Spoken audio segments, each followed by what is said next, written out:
out the signals for the Baltimore Colts. Unitas gives to Amici. The Colts are the world champions. Amici scores. It's amazing, sensational, dramatic, heart-rending, exciting, thrilling finish in the history of college football.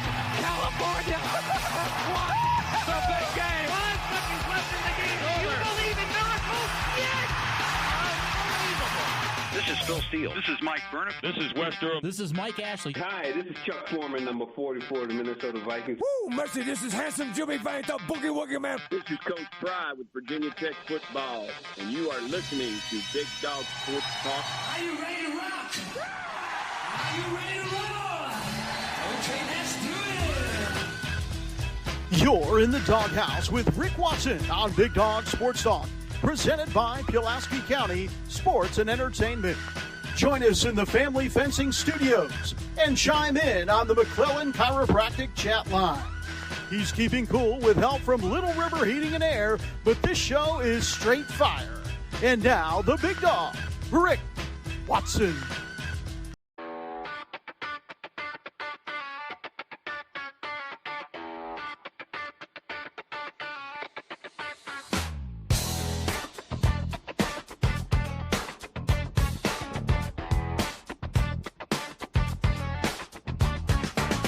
Rick Watson's got the mic, he's the big dog king. Cover sports so sharp, it's a new river thing. Virginia Tech fire, Radford pride too. Every stat, every play, he's bringing it to you. He's got that voice, deep as the valley, breaking it down, no dilly, no dally. Big dog sports talk, feel the bark.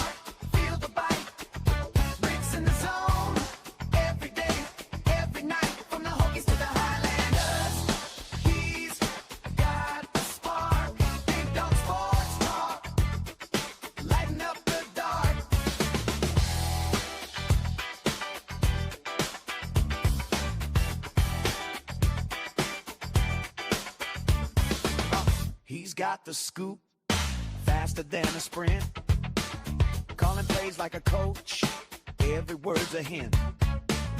From the courts to the fields, the stories unfold. Rick's play-by-play, worth its weight in gold.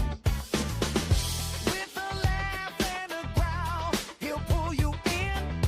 Big Dog's podcast, let the games begin. Big Dog Sports Talk, feel the bark. Hey, good morning. How are you? Everybody's doing okay. It's Thursday, right?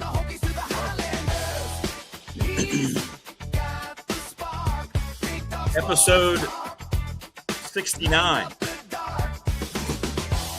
this morning of the new program. Hit us up on the McClellan Chiropractic chat room.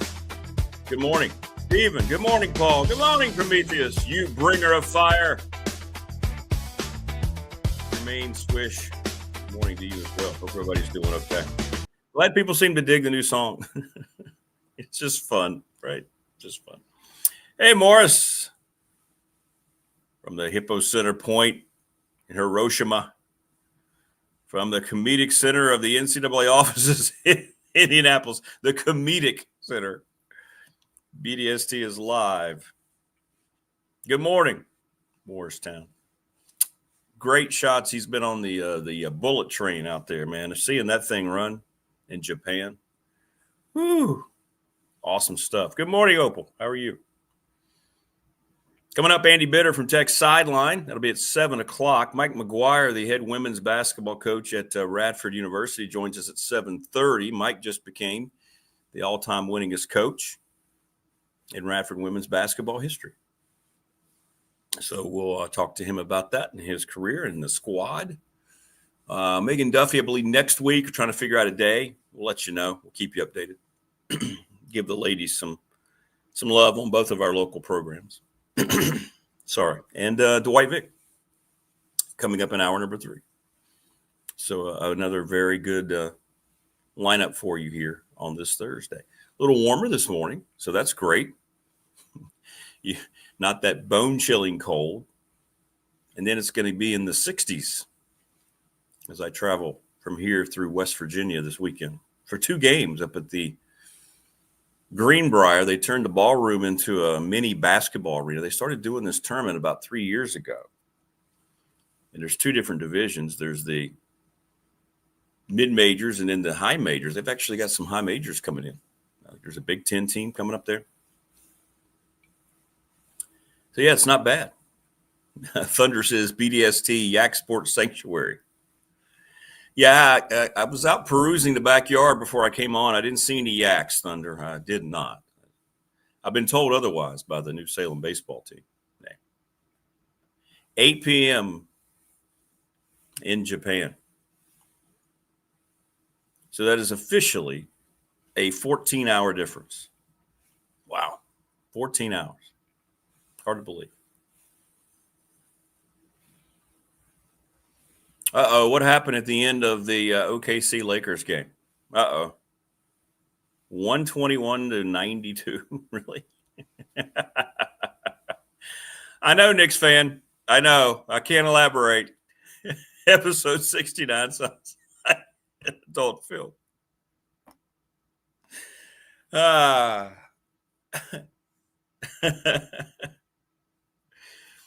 I just figured I'd get out in front of it because I just guessed someone would make a comment. So that's why, just go ahead and mention it. Throw it out there. Hit me up on the professional door text line as well.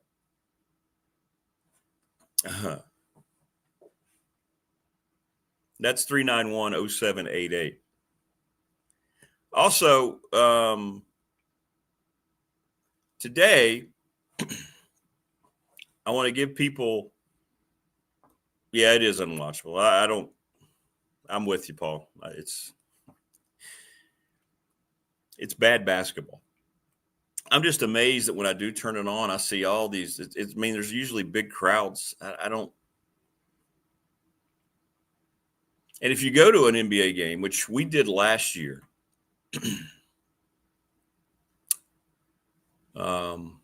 we saw the Suns. Where were we last year? Was it Utah?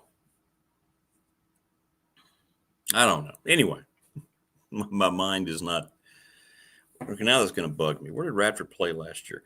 My point being, we went to an NBA game. Darius Nichols took the team to an NBA game. It's a big deal for those guys.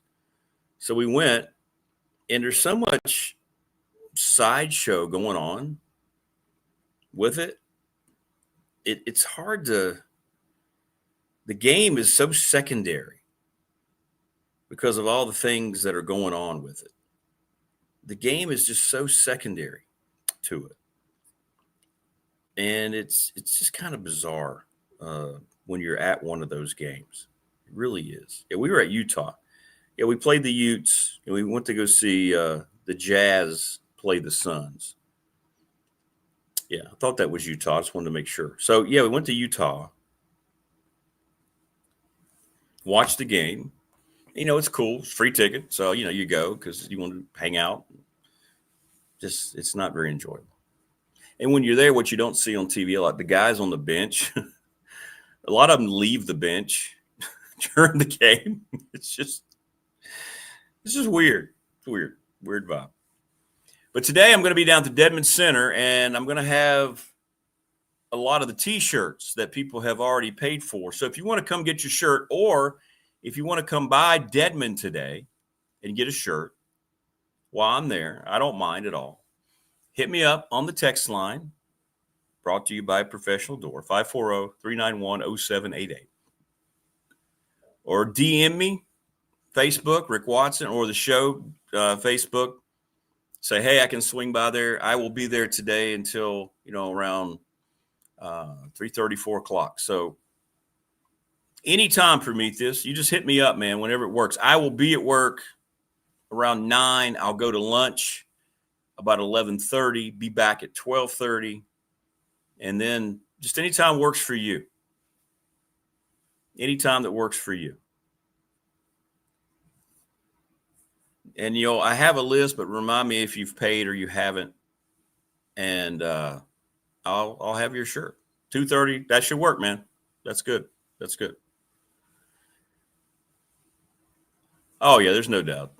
Bronny's playing because of LeBron. I mean, that whole thing, they're just trying to, yeah. Morris says, if I get back from Japan and Virginia Tech hasn't hired a football coach, I'm going to be pissed. If I go to athletic administration, think that will help? Yeah, I know. I'm with you. I don't believe there'll be anything coming down the pike until December. That's my guess.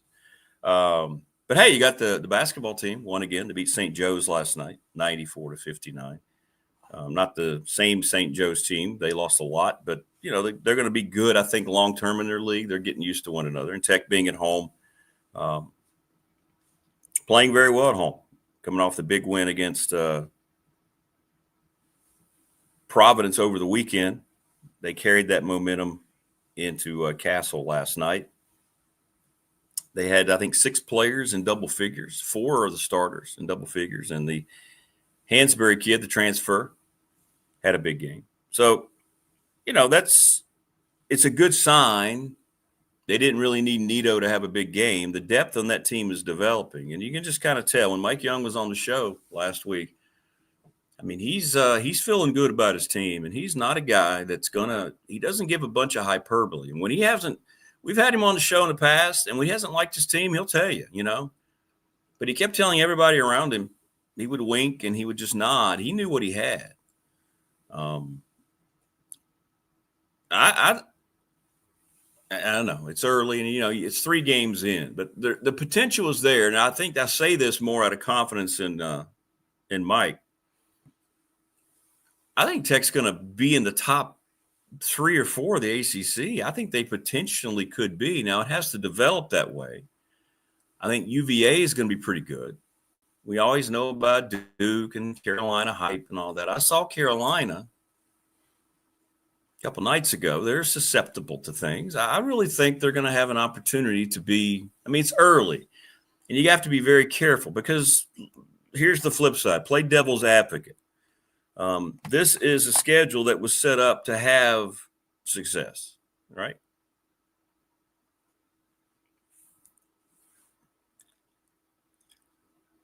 Ganpat Padilla, you're from India. It's going to be morning here in the East Coast, Padilla. It's about 6:15 a.m. Eastern time. What is it your time? That's what I like about now being all over the place. Yeah, it's true. Hey, Keon, good morning. Hey, big win for the Lancers last night. Big win over James Madison. Yeah, Louisville's good too. Yeah, they are. Louisville's good.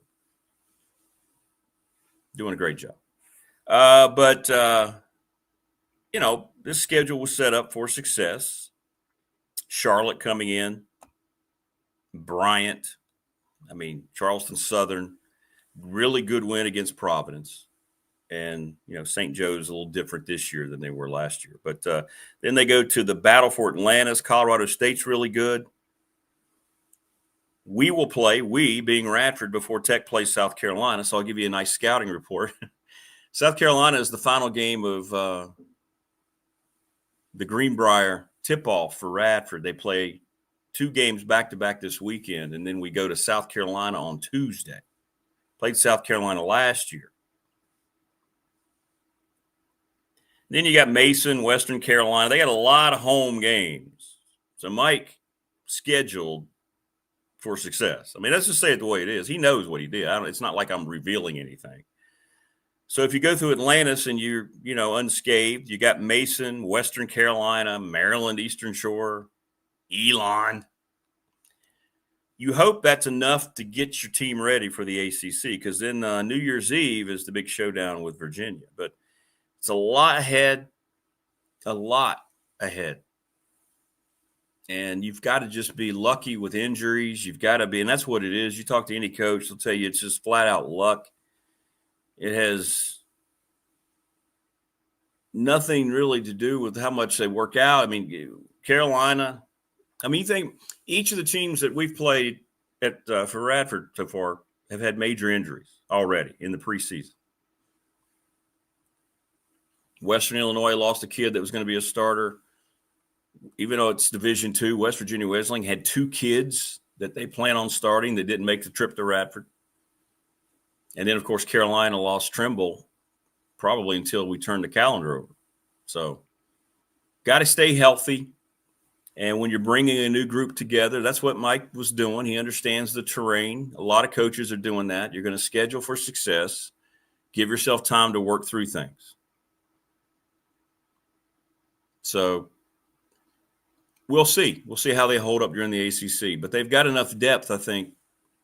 And just with the way that Mike coaches, I think they're going to be around for the long haul in the ACC. I really do. And I'm not sure how that league's going to look from top to bottom. We'll see. We'll see. Boston College is terrible. Wake might be pretty good. They had a big game in hand Tuesday night. They let get away from them. But I think Virginia's going to be good. Duke obviously going to be good. I'm not sure about Carolina. Keon's right. I forgot about Louisville. They're going to be good. Tech's going to be good. I mean, I think there's going to be 6 to 8 NCAA teams from the ACC. Feels like it anyway. Yeah, he's showing off his depth. Got to keep guys happy. See, that's something you're going to see more of, by the way. Tech spent the most money they've ever spent on NIL for their basketball team, and it's reaping dividends. And, yeah, Syracuse has been – they have looked pretty – I actually watched one of their games. They do look pretty good. Good points. So, you've got to keep guys happy. Guys didn't come here – and that's the difference. See, this is when you have an older coach that has to develop his mindset toward the new way of doing things. Younger coaches fall right into it. But when you're buying players now, you got to live up to your end of the bargain, if you will, and say, hey, we didn't bring you here to sit on the bench. We didn't pay you whatever it is. So you're going to have to adjust, and you're going to have a lot more depth. You're going to have to run 10 guys out there, 11, 12 guys. You don't want to go usually beyond that. You're kind of cutting off the nose to spite your face. But that's, something that you have to kind of get used to, and maybe it changes, maybe not. A lot of coaches have already gone pretty deep in how they rotate. A lot of coaches don't. So, yeah, it's just part of the adjustment. Because guys want to play, even though they're getting paid, they still want to play. They didn't come to that particular school just to sit. And then if you don't play them, it's a wasted investment, right? Why did we pay them if they're not going to play but 5 minutes a game? So, yeah, Thunder, you're right. And I agree with you. Tech shouldn't be singled out for having a semi-pro player. I don't like it. I think it's stupid. But you're right. The whole thing is a pro league now. College sports are pro leagues now. Football and basketball are professional leagues. It seemed like a natural evolution. I've seen so many people up in arms about that. Guys who are in the G League. And they're coming to universities, right? Pat Kelsey got ripped by Tom Izzo because Louisville did it. And maybe they were the highest profile kid. I don't know. KB, let me know. Was that the highest profile kid that came in or something to Louisville that Izzo was complaining about?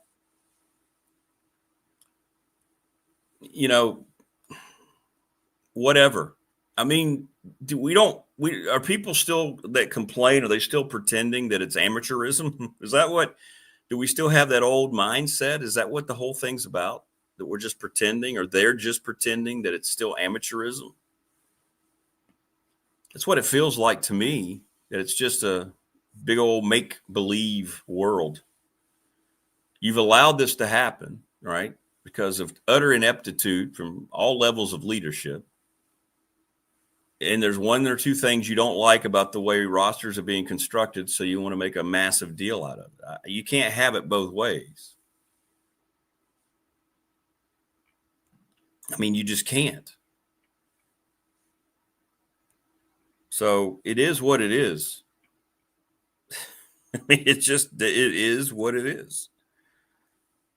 But don't create an environment where you're having to do whatever you can to fill your roster, to compete, and then sit there and try to highlight why you didn't like that. It doesn't make sense to me. It doesn't make sense to me. So it is what it is.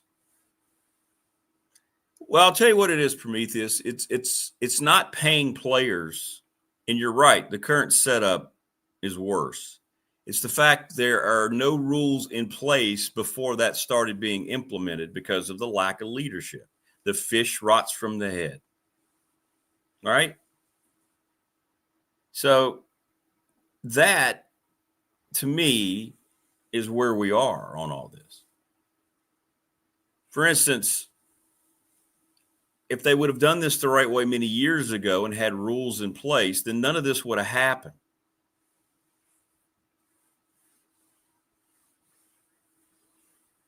Yeah, exactly. Yeah, BYU, I saw that. BYU signed a kid, a G League player. Why was Izzo so upset at Louisville? My guess is Izzo was mad at Louisville because Izzo probably went after the kid.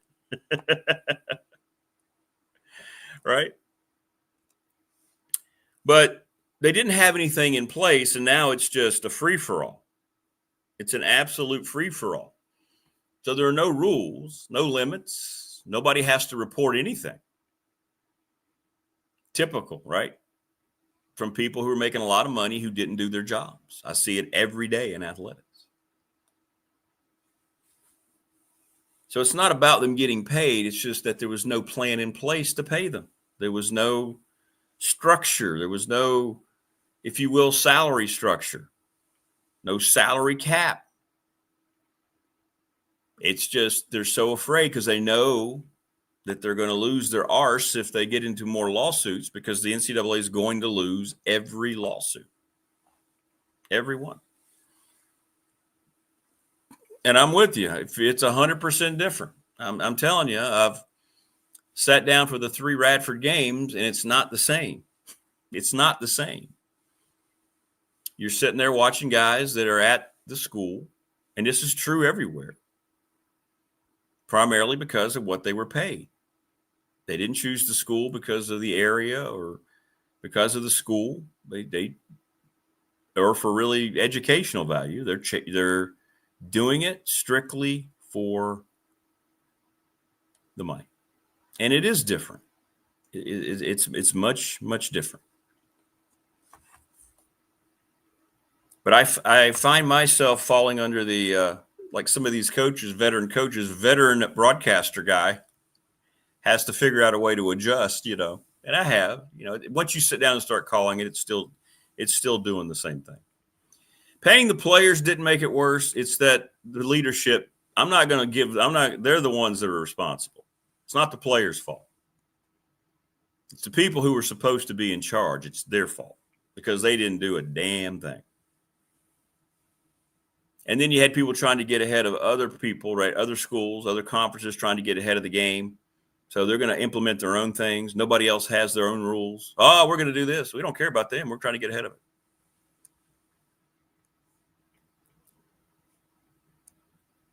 But now that Pandora's box is open, I don't think they can put the lid back on it, right?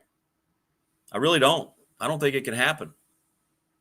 Like, I don't think now you can retroactively go back and put forth rules. You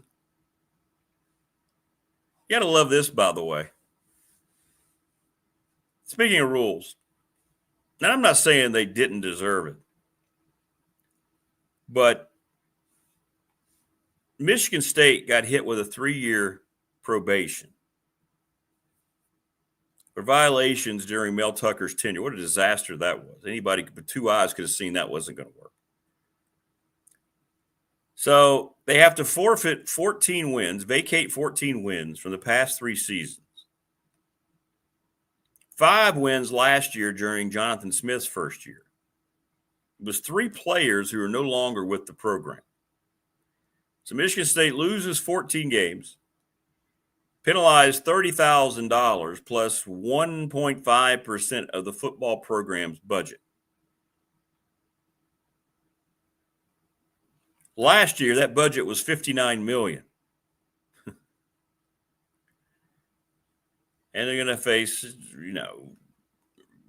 restrictions on the visits and all this crap. But the fact the NCAA tries to put their foot forward on a situation like Michigan State, yet the neighboring school, Michigan, and Jim Harbaugh got caught red-handed cheating. It was almost celebrated. Nothing happened to them, really. And yet Michigan State gets the book thrown at them. And these are the same people that, well, not the same people, but the same type of leaders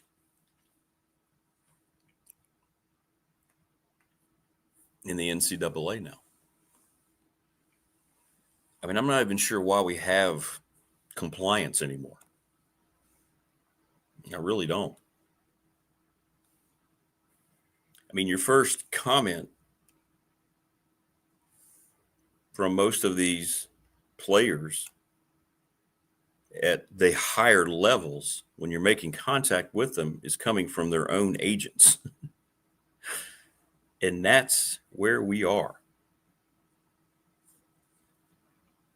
That's where we are.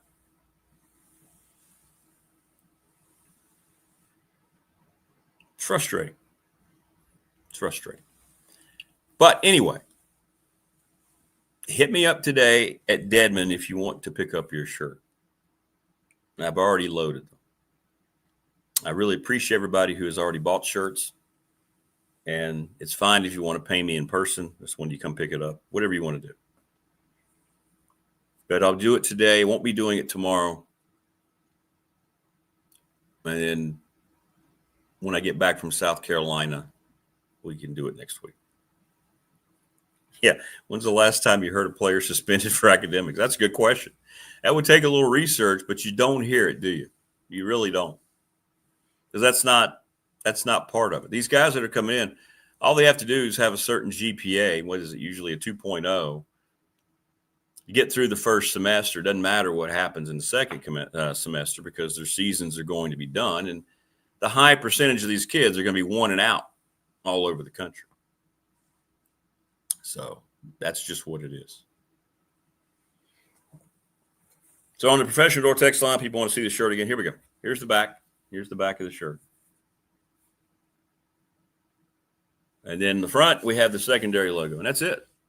And what I like about these are, for me, I like a T-shirt that's kind of in the middle. It's not heavy. I don't like the thick ones, and I don't like the paper thin ones, the ones at Old Navy. The ones you spend $35 on in Old Navy. This is $20, and it's a much better shirt. And we want to thank Top Shelf Apparel. Thank you so much, Brandon. Give them a call, 540-616-8153. And they do a great job. They showed me all the machines, and I got to watch my stuff being printed. It's pretty cool. Morning, Rodney.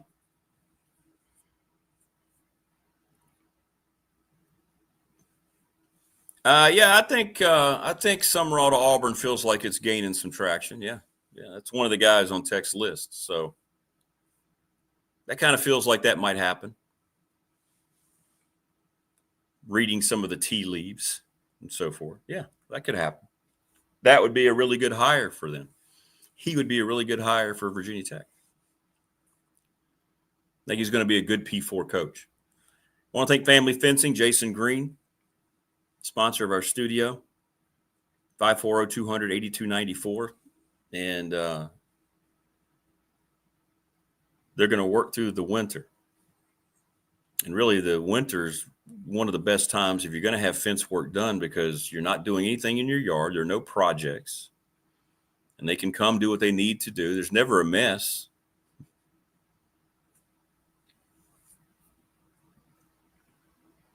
Give them a call. Think about how you want your springtime look, right? Things that are fenced in, if it's privacy, whatever it might be, and think, okay, well, if that's in place through the winter, all I have to do is get out there now and do my thing. Thanks to Mark Hunley, McClellan Chiropractic. Go see Marco. He's one of the best in the business. It makes a big, big difference. Big, big difference. And you go and you hang out and you just absolutely will feel much better than you ever thought that you could. Ready, Set, Fun, thanks to Bob Christ, is something that I think is really cool. If you go to their website and if you're trying to raise money, I see it all the time with the high school sports teams who don't have a lot of money coming through their program. Floyd County softball did it, made $4,000. They have ready-made text messages right there. And it's great. You can just donate online as well. Check them out, readysetfund.com. And we thank them for their support here on the program. Travis Williams, Professional Door Incorporated, garage doors, 38 years, right across from New River Community College on Route 100. They need workers. Give them a call. Go by and see him. He wants you just to walk in. This kind of guy he is. He'll come shake your hand, look you in the eye, and you can start talking about trying to get trained up. He wants to train you too. You don't have to go in there and worry about, well, I don't have any experience. You'll get that from him. Larry Ramsey and National Bank, thank you. Member FDIC, thank you for being the exclusive banking partner of BDST. I've been with them for 35 years. Wonderful, wonderful people. BDST Fan Question of the Week brought to you by the attorney, Ryan Price, 701 West Main Street. Trust and estate planning. Most people think it's going to be Georgia Tech and Duke right now. That's our question of the week in terms of who's going to make the ACC title game. Charles Lee and Little River Heating and Air, 1095 Radford Street, 540-553-2971. Go see those folks and get your heat units checked out. It is that time of year. This time of year, I just, ugh. And I know everybody feels it too, but when the days start getting shorter, it's cold. If you leave work at 5, the sun's already setting. Ugh. Every day we're presented by Pulaski County Sports and Entertainment. The opening of the racetrack is huge this spring, the reopening. They're going to be running it, and I guarantee you we're going to find out the particulars of that. I'm going to see if we can get them on next week on Monday. I'm going to reach out to Jonathan, and it's going to be awesome. I know people have missed it, and I think it's going to be run better than it ever has before. I think they're going to do a great job. It's going to be a lot of fun. Congratulations to them. I just marvel at their aggressiveness, man. Just Jonathan Sweet's relentless, and I mean that in the best way possible. Thanks to NRB Super Bowl. They've served the community for over 25 years. 382-5525. Reserve your lane right now. Go have fun. Thanks to James Lawson's Mobile Home Supply since 1997, 300 North Franklin Street. Plumbing supplies, windows, installation, 540-381-8011. If you need a vehicle, I think you should go by Harvey's GM. It's easy. Everybody knows where it is down here in Radford. Go see Brad Harvey, George Jr., and let them talk to you about your new vehicle. They're outstanding. I want to thank everybody in Montgomery County Chamber of Commerce. They're always doing so many great things. I want to get those folks on here and start talking about the chamber and so forth. I'm honored that they asked me to come be part, and I want to help promote the things that they are doing at the chamber. So they're great. They're great. And again, if you need to know, T-shirts, if you are someone, let's say, for instance, if you want one and you want to come pick it up, or I can, figure out somewhere in right, I don't know. We'll figure out how to meet up. If it's shipped, it's $27. I already have a couple that I've committed to ship to. By the way, I've gotten those two folks' payments. Thank you. I will get those out to you ASAP. Send a text either Rick Watson, Big Dog Sports Talk, That's how you can DM me. You can text me on the line here, 391-0788, 540-391-0788. There we go. And I think that took care of our business here. I believe it did. The professional door text line usually goes more nuts after the show. That's what's been the trend for the last month and a half. Oh, by the way, please like and subscribe to the channel. We're over 700 now. Trying to get to 1,000 to get that security here on YouTube. If you have subscribed and you know someone who likes sports, just ask them to subscribe. Tell them it's free. If one person does that, we'll do it in a heartbeat. Do it in a heartbeat. So hit me up and let me know what if you want to subscribe. Just do it, and hopefully we won't let you down. And always, when you do watch, like all the shows, it helps too. They look at that kind of thing too. So it's great. The thing I get the most of now on the text line is everything about coaching searches across the country. Some of the things people show me that, people are putting up. Yesterday, it was centered around the Arkansas job. And apparently it's this account. It's not necessarily a bot account, but it's an account by someone who just throws out all this stuff all the time. Yet, for some reason, they have 4,000 followers. And there was a post that came up, I don't know, it was shortly after lunch yesterday. And it said, Paul says, if all of us create 25 false accounts and subscribe, we get to 1,000. Hey, I like that. Yeah, you could do that, couldn't you? It's free. You just use a different email. Hey, that's the way we can beat the system. I think that's the way a lot of these. Yeah, you could just do it again, couldn't you? You could just sign up. You wouldn't ever have to do anything with that account. It's not like they're going to charge you for it. But anyway, this Arkansas account posted yesterday that James Franklin had agreed in principle to be the head coach at Arkansas.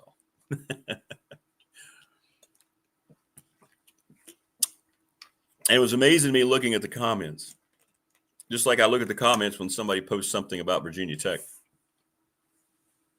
How many of those people were actually, oh my goodness, this is the slam dunk, or they were rumoring about John Gruden? They're just grasping straws about all this stuff.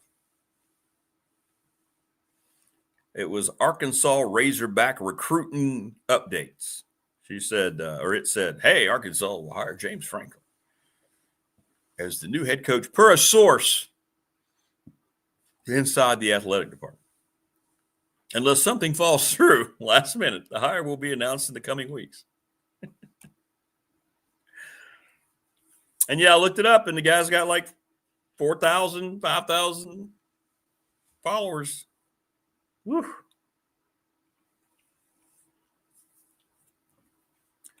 And these people are running with things, and they just don't understand how any of this works. And it's just funny. It's just funny. There's someone called Sekra who's been posting Tech and James Franklin crap. And one yesterday said, Virginia Tech and James Franklin agreeing to backload his contract and stick it to Penn State on the buyout.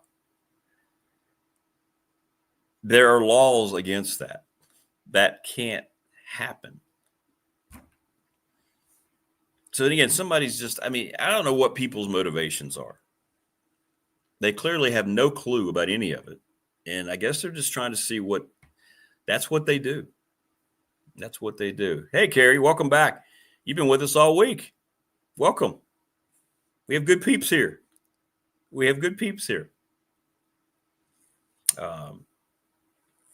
I think addressing one of the names, John Gruden would love to get back into coaching. I just don't know if there's anybody who's going to give him a shot.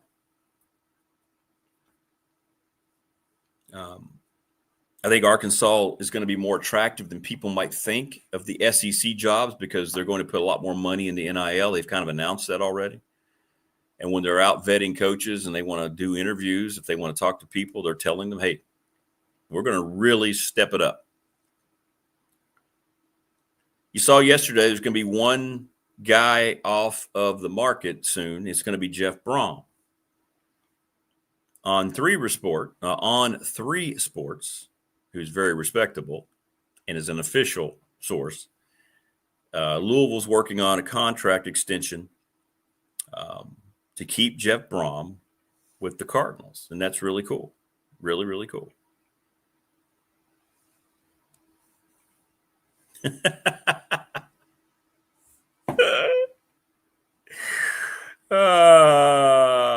Wait.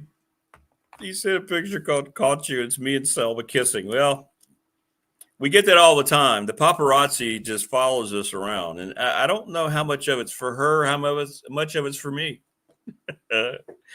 I'll have to, I'll get that uploaded. That's funny. Wayne, you always make me chuckle. That's good stuff, brother.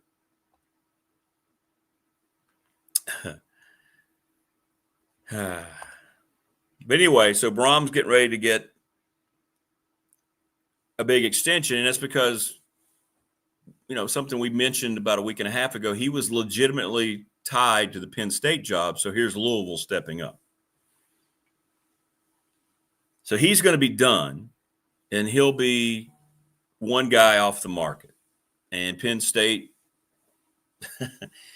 we'll see. We'll see what happens. I think a guy like Brent Key makes a lot of sense to Penn State. I think Clark Lee's going to get a lot more play in this than we think, the Vanderbilt head coach, because he's smart enough to know that he's going to lose Diego Pavia. So if you stay at Vanderbilt, you're likely not going to have the same type of success. I don't know how you can strike it rich with a guy like that twice. If he can keep Jerry Kill, he would have a real shot to go to a bigger school in terms of prestige. I know he's in the SEC, but you know what I mean, like a bigger name SEC school or Big Ten school. We'll see. We'll see what he gets. So Penn State, I think really we're going to try to amp it up a little bit with Brom, and Louisville stepping up and saying, no. You played here. You're a legacy. You're a good coach despite what happened against Cal.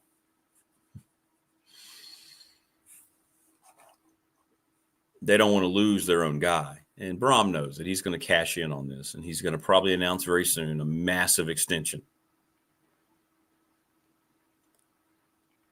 But Louisville, just like Teal said yesterday, Louisville is just that team that you want to believe in. They just don't ever put it all together. He's got to figure that out now. He's got to take that to a new level.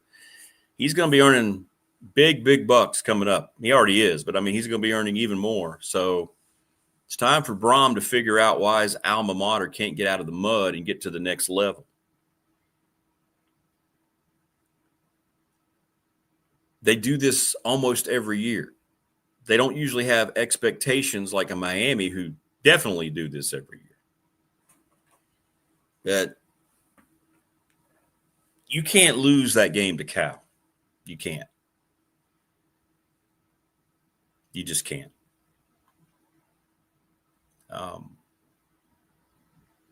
But I know Gruden has been trying to get some traction anywhere. He just wants to be on a sideline coaching. He wants to coach. Paul says, this just in. Penn State hires James Franklin and Brett Pry, and the reason for the decision was they couldn't find a better coach. We're going to bring him back. Well, I think it felt like their plan early was the AD there, the new AD, is really close with Matt Rule. And I think the new AD had the idea that they were going to bring in his buddy, and then he got so much pushback from the big leverage donors who actually, employ him. Rule ended up signing. He probably went to him and said, Matt, I can't do this. We can't bring you in. And then you notice Rule signed the Nebraska extension. And he can't break through at Nebraska. I mean, he's improved things there, but we talk about not only a sideways move, that's a downward move, in my opinion. In terms of record, if you look at Franklin at Penn State, personality and the things that he did up there aside, you think Matt Rule is going to be an upgrade to begin with? No, there's not going to be a lot of coaches. Some of these jobs are going to have upgrades and just going to have their fingers crossed. Like, I think John Sumrall is going to be a terrific Power 4 coach. I really do. I think Alex Golish is going to be a terrific Power 4 coach. I think Ryan Silverfield will be a good Power 4 coach. There's guys down there in the group of 5. I think Bob Chesney is going to be an outstanding Power 4 coach. You know, the guy, James Madison. So, but you don't know. It's hard to hire a football coach. It's very, very hard to hire a coach that's going to be successful, especially in this day and age. All the right things have to come together. And I think what I have noticed as we've talked about this, right, and we followed it, the impatience of athletic departments is on full display. They're letting people go, paying these just outrageous buyouts much more quickly now because they don't want to get left behind. The pressure has built because of what's happening in a few years on the last major expansion push and the biggest TV deal we're ever going to see, or at least we've seen up to this point in college athletics. The new college football television rights deal is going to trump anything we've ever seen. And all these schools know it. The Big Ten and the SEC have known it for a while. And they've been out vetting, as these schools are vetting coaches now, they've been out vetting programs to join their league to rake in as much money as possible.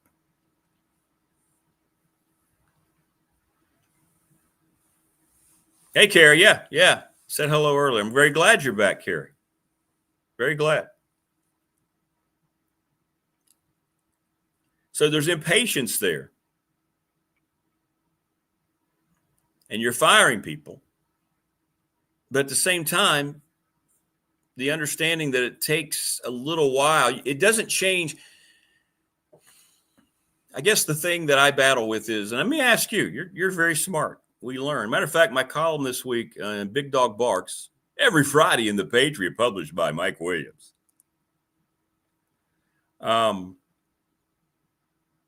It's about your opinion. I learn a lot from you. Opinions matter. I care about your opinion. I will never disregard your opinion because it differs with mine. You learn a lot from differing opinions. Imagine that. Being able to talk to somebody who has a differing mindset than you and not hating them and not wanting them dead. Imagine that. Huh.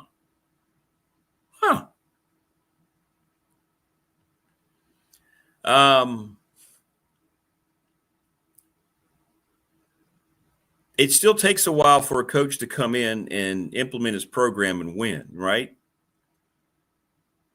More money, a lot more money. So the expectation is with all these players that you can potentially buy, you better win quicker. Let me ask you, how much do you think it's changed that? Do you think that's legitimate? Or do you think this is just continued knee-jerk reactions from athletic directors and presidents who don't know how things are supposed to go? Like, the 5-year plan got thrown out the window years ago. That used to always be the running thing.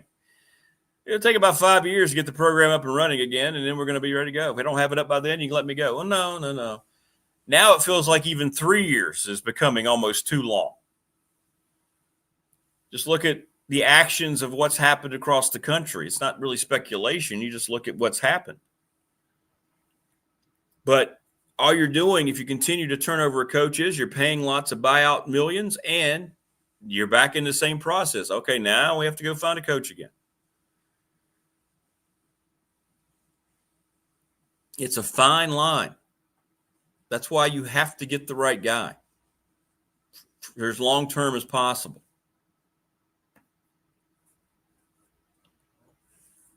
And I guess I'm biased because I'm here, but I don't look at Virginia Tech as a stepping stone job. I think Virginia Tech can be a career job for somebody, like it was for the College Football Hall of Famer, Frank Beamer. Maybe Tech's not looked like that because of what's happened the last 8 years during Whit Babcock's tenure here. But we know what it was before. And we know the fan base. And we know the money that's been committed to it. I do not see Virginia Tech as just a stepping stone job. That's why I'm not worried about it. I think they're going to be okay. I just don't know how it's perceived. But I think a lot of these other schools are immediately looking at 2 years now. It feels like 2 years is the new norm. Hey, it better happen this year. You're done.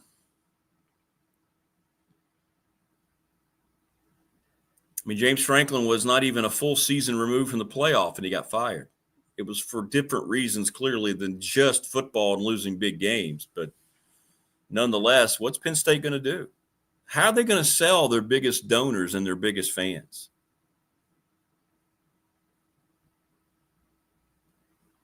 Fan, that's it. This is what I was trying to explain to older fans who wanted to give Pry more time because of Beamer, who had 8 years. It's a different time. It's not the same in any way, shape, or form. And now you can kind of recognize it. It was clear Brent Pry wasn't ready to run his own program. I'm not saying he's not a good football coach. We know the kind of dude he was and is. But that was pretty evident. Same mistakes happening over and over. But yeah, there will never be another Frank Beamer story in college football like that, where Dave Brain almost pulled the trigger, was ordered to pull the trigger on Frank Beamer. Had to convince Torgensen, right? I think he was the president at the time. He had to convince them, let's give him a little bit more time. And you can fire me. And then it all worked out. Wayne says, if we don't get it right this time, it might be a stepping stone. The fans are hanging in, making it a good job. Strategic planning, Hokey Bob says, in sports is now the same as a normal pregnancy, 9 months. Well, yeah, that's true. That's true. The other thing that, we've talked about it a lot that makes Tech so attractive is that it's, it's in the ACC, the trajectory there. I mean, look at it this year. We're talking about a Duke team still involved that's not consistent. Will the ACC champ not do enough to make the playoff? Who knows? Do they get surpassed? The SEC and the Big Ten are going to make that argument.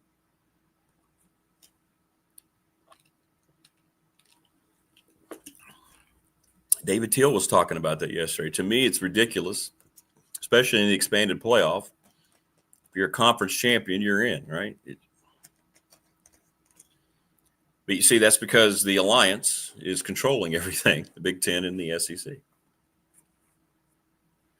And the networks are going to fall in line. All the big network contracts are tied into the Big Ten and the SEC.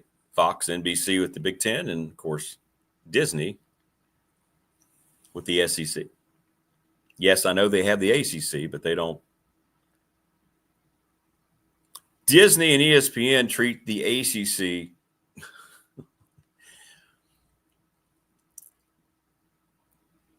say you have 2 cars and you go out and you buy your dream car and you wash it every week and you're polishing it every week and you're trying to keep it looking as pristine as possible. Meanwhile, your car that has, 175,000 miles on it, it's reliable and you need it. You need it, but you're not washing it. You're not picking the leaves that fall from the trees out from underneath the grill or underneath the windshield wipers. You'll take it out for a spin because you need it on, trips, and you don't want to wear down your new car. It's kind of the way the SEC looks at, or ESPN looks at the SEC and the ACC contract. It's the same thing. Miami, Clemson, and FSU wanted out because they were better. Their brands are big enough. Their programs have not progressed that way.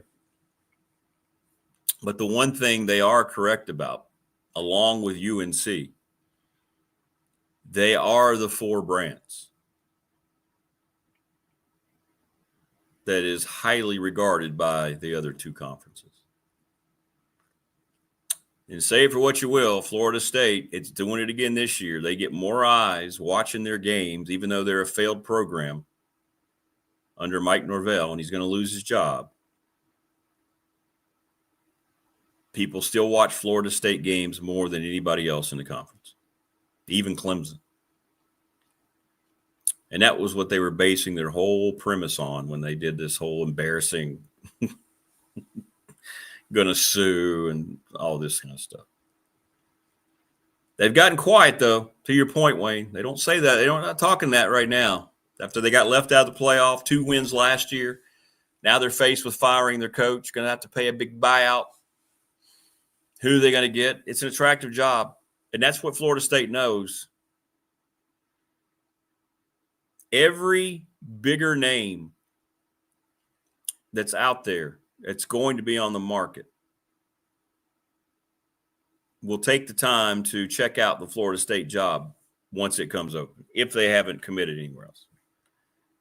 And there aren't a lot of programs that have that kind of power across the country or prestige. It is because Burt Reynolds developed those uniforms. Speaking of Burt Reynolds, last night, watched Smokey and the Bandit again. Such a good movie for what it is during its time. Boy, you just sit there and think, boy, what a simpler time.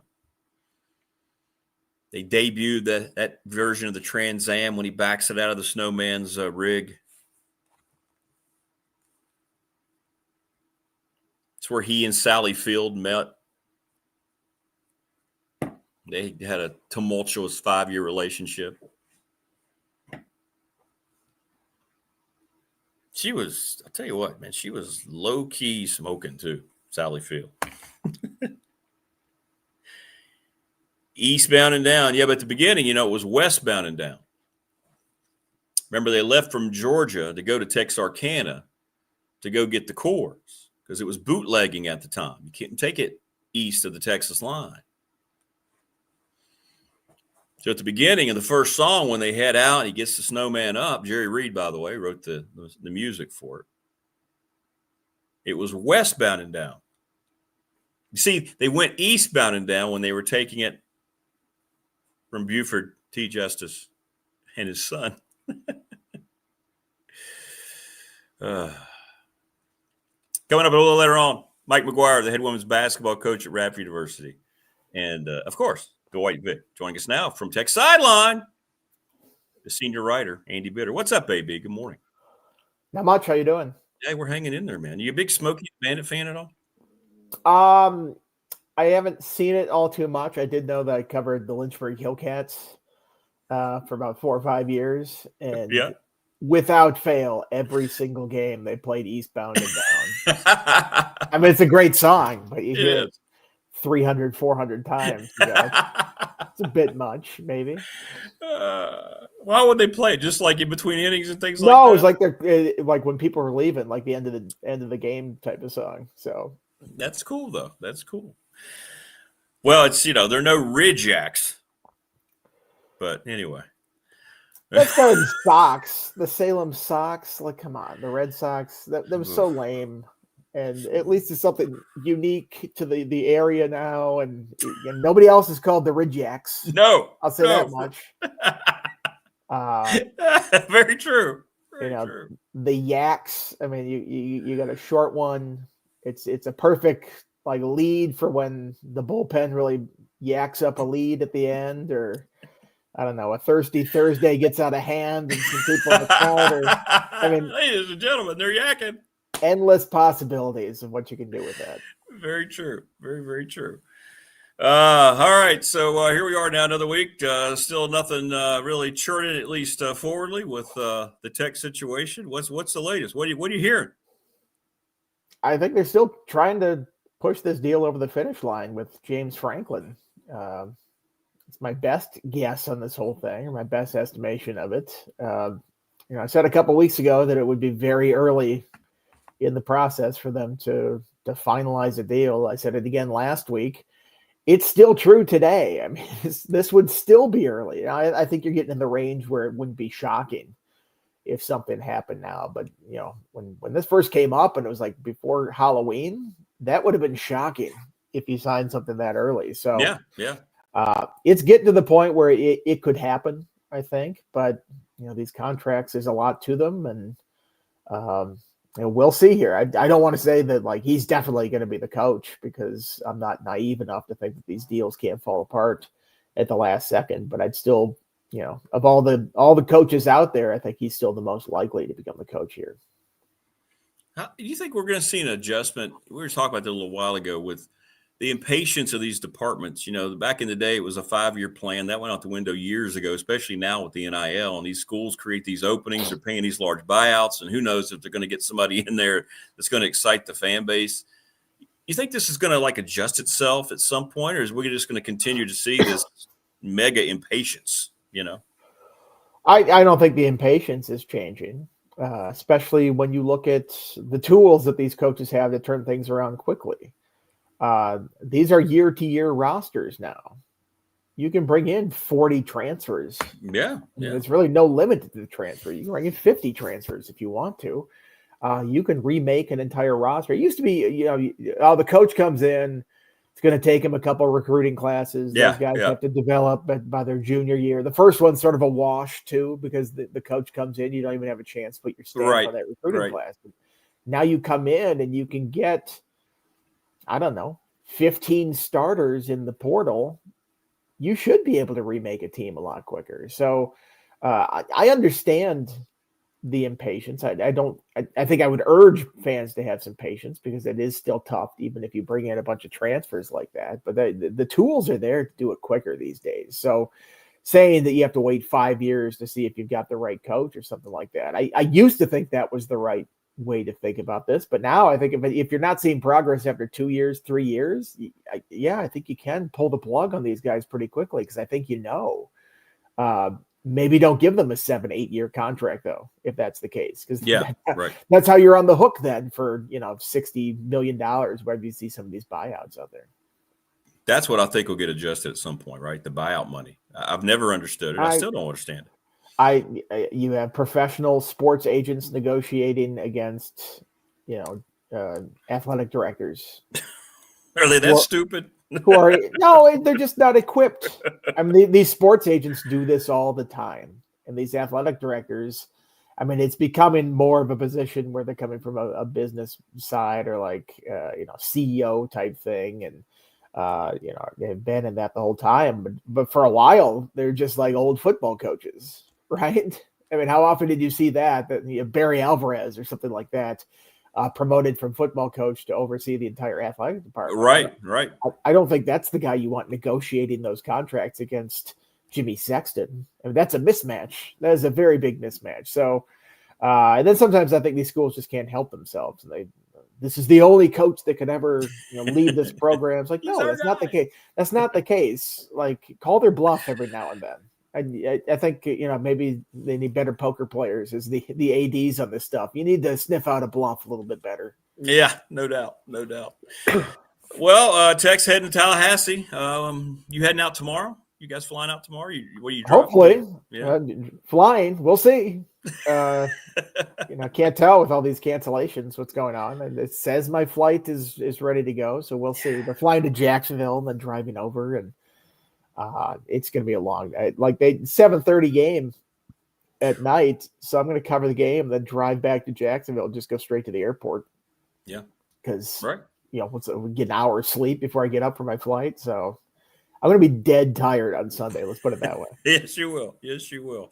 Well, what's your prognosis? Florida State likely going to be another school on the market for a coach very, very soon. They've had a not such good season. They look pretty good against Wake, who then beats Virginia. Then they lose Clemson. What do you think? What's going on with Florida State, and how do you think Tech's going to hold up? I have no idea what's going on with Florida That's State. the answer, right? That's the answer. This team loses to Stanford, but it beat Alabama to start the season. Not only beat Alabama, really dominated Alabama. Everybody's like, oh, man, Alabama's fallen off. No, Alabama's still one of the best teams in the country. That's one of the weirdest results. We'll look back at that at the end of the season and go, that just makes zero sense whatsoever. So I don't know really what to make of Florida State. They've got talent, obviously. Can they get that going in the right direction? Which Thomas Castellanos are you going to get? The guy that runs for all sorts of yards and makes plays with his legs and in the air, or the guy that fumbles 3 times like he did last year against Virginia Tech and just couldn't hold on to the ball and was a disaster. So there's a lot of variables with Florida State, and I think the one thing to know about Florida State is that you have no idea what you're going to get with them. So we'll see on Saturday whether you get the good Seminoles, the bad Seminoles, the indifferent ones. It adds a lot of drama to this because you don't know what's going to show up. And Tech, the last time they hung in there, had the big kickoff return by Tootin, and we'll see. I know it was a different time and a lot of different players, but that's a place. It seems like you can go down there and get off to a good start, and you can play pretty well there. So we'll see. We'll see what happens. Kyron Drones got to play a little better though. Yeah, I mean, you say good start. They were down 22-0 in that last game that they played. It was a disastrous start, and that's why they weren't in it. I think they have to go in and they have to run the ball. Yeah. I mean, they threw for 76 yards the last time they played. They're not going to go down there and throw for 400 and beat Florida State. They're not going to beat anybody throwing the ball the way that they've been doing it lately. But Marcellus Hawkins, Terrion Stewart, Kyron Drones is a big guy. Kind of intrigued by Jeffrey Overton to see what kind of explosive plays he could do down there. I think that's the strength of this offensive line is run blocking. I think if you run it and can move the ball in this team, you have success. But that's obviously a big challenge because this is a big defense. They've got a massive nose guard in there that's going to be tough to move off the line. And this is just not a team that's built to come back from 20 points down. So they can't fall into a hole. They have to play close. They have to be able to play their game and play in front of the sticks offensively. And that was, they did that for one half against Louisville, and then things fell apart against them. But we'll see if they can do that down in FSU. And get Benji Gosnell involved. Quarterback who's struggling throwing the ball down the field. A lot of times you hit a couple of your tight end, it kind of loosens things up a little bit. So that'd be nice. Yeah. The tight ends don't seem like they're a big part of this offense, though. No, they're not. That's what I'm saying. Start doing it. I mean, Jarikus Hairston gets more targets, it feels like, at tight end, or more effective plays at tight end than even somebody like Benji Gosnell, even though Gosnell's made some plays. But I don't know. It's just sort of the nature of this offense. When you look at the league, AB, not a great weekend last weekend for them, national profile-wise. What's your take? Some of those results, UVA you kind of saw that one coming the way they'd been playing, but Louisville, against Cal. I mean, and then Duke loses to UConn. What do you think? It's not a good league. No, I don't think we need to, warp our minds on this one and go, I just can't figure out the ACC. What is going on with that? It's not a good league. It's a one bid league in the college football playoff, and they'll be lucky to get that. I see people put this like Duke scenarios, like they could miss it. I'm like, they basically have to win out to get there, and I think that would move them high enough to be comfortably in. So, it's not a good league. Every team is flawed. There's no elite teams. I can't imagine any of these teams making any noise in the college football playoff. People are like, oh, Miami's got a shot to get there. It's like, where's Miami ever capitalized on its chance, its opportunity to make some noise in the postseason at the end of the year? So I have very little faith in the ACC advancing anywhere once it gets into that bracket. But, it's a fun league because you never know what's going to happen. I'll say that much. It's true. That's true. Like you said, UVA kind of expected that. I didn't think Louisville was like a 20-point favorite against Cal. That seemed absurd to me. Miller Moss was going to cost them a game eventually. And sure enough, for that one, he was not great in that game that they played.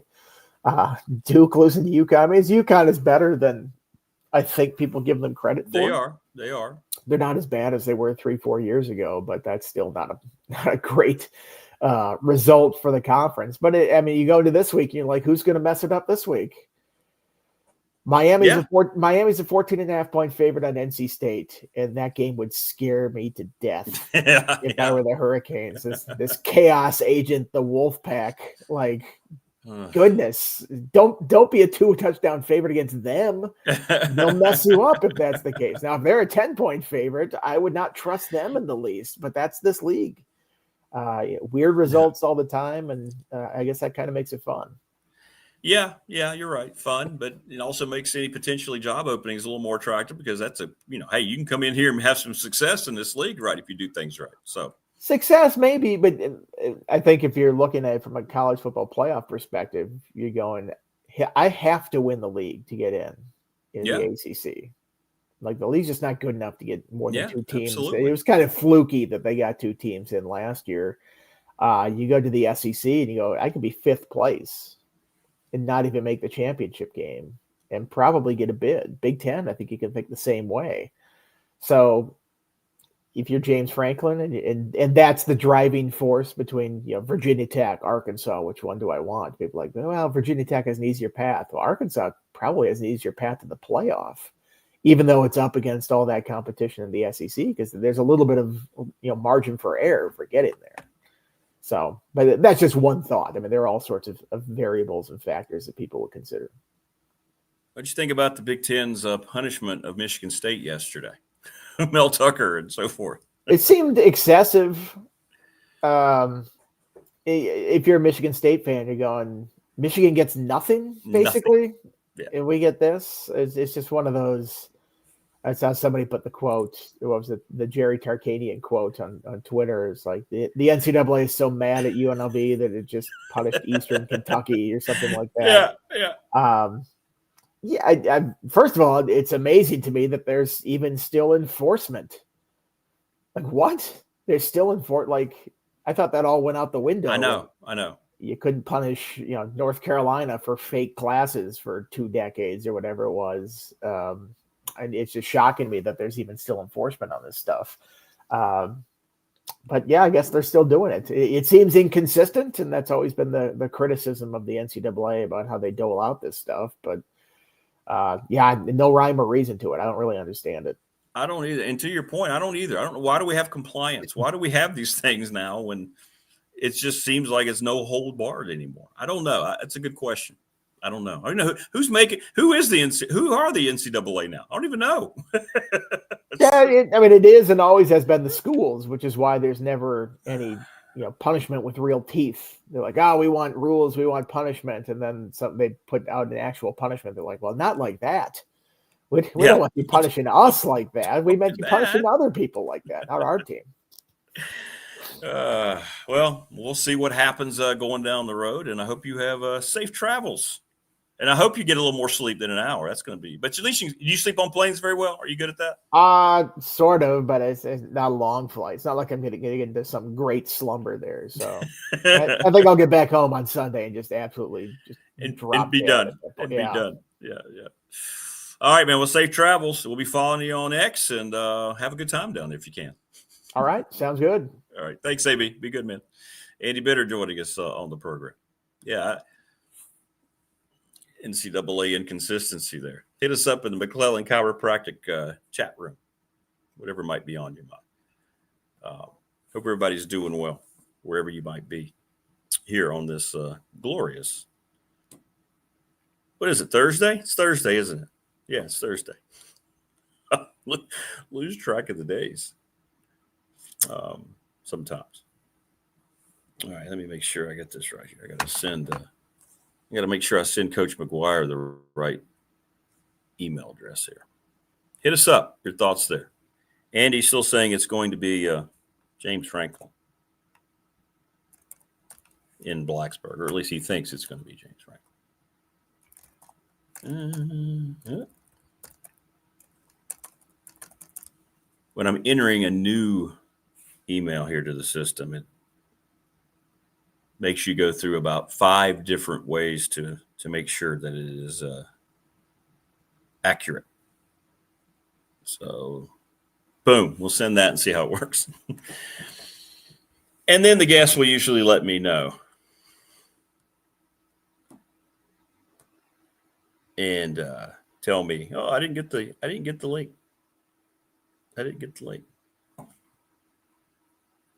But we'll find out about Coach McGuire's team, and I want to congratulate him and get him to talk about his career at Radford. It's been an incredible run, and he just became the all-time winningest coach for the Highlanders women's basketball program. Awesome. So it's good stuff. And now I'm going to send him the courtesy text because, that's what I do. I don't like to surprise people, then expect them to do it, right?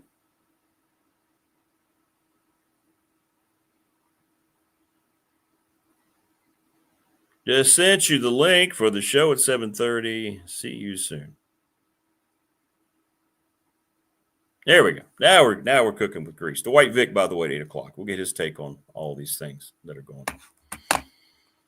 I mean, the ACC, not a good league. But it can be a free-for-all, and that can be fun. But I don't know if you can afford a free-for-all in today's college. Not a free-for-all where everybody's mediocre. Free-for-all where everybody's pretty good. But no, that's not what we're getting right now. That's not what we're getting. Good morning, Christopher. How are you? Good to see you. Yeah, Paul, you're right. Wayne, there's nobody, and we said this at the beginning of the year. I was told early on that they had zero faith in any other quarterback, and they were showing it by their actions.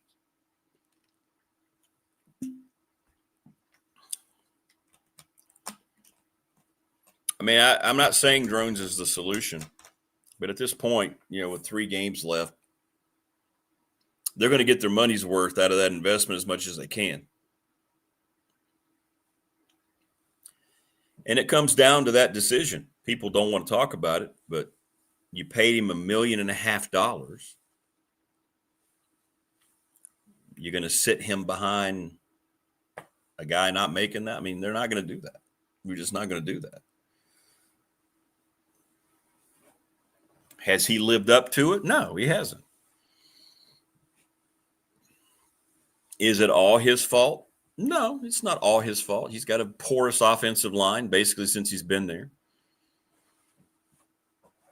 He hasn't had coaches that have recognized his strengths enough to put him in more of a situation to be successful.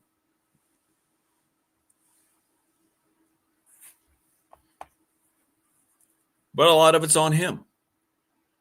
He hasn't developed into a very good downfield passer. The whole philosophy, and Coach Elmation, got me thinking about this. It's easy to say, Andy will say, well, the tight end is not part of the Tech offense. That's not the point. The point is, why isn't it? They have a weapon. We have a guy that's likely going to be playing in the NFL. We don't utilize him. If I have a quarterback that's struggling, am I so restricted in how I adjust my play calling and my scheme that I can't figure out a way to get a guy like that more involved? Right?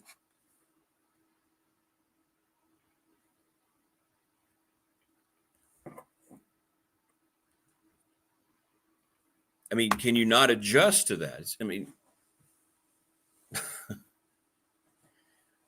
you just watch any team that's going to be playing at the end of the season in the playoffs and look how they utilize their tight ends.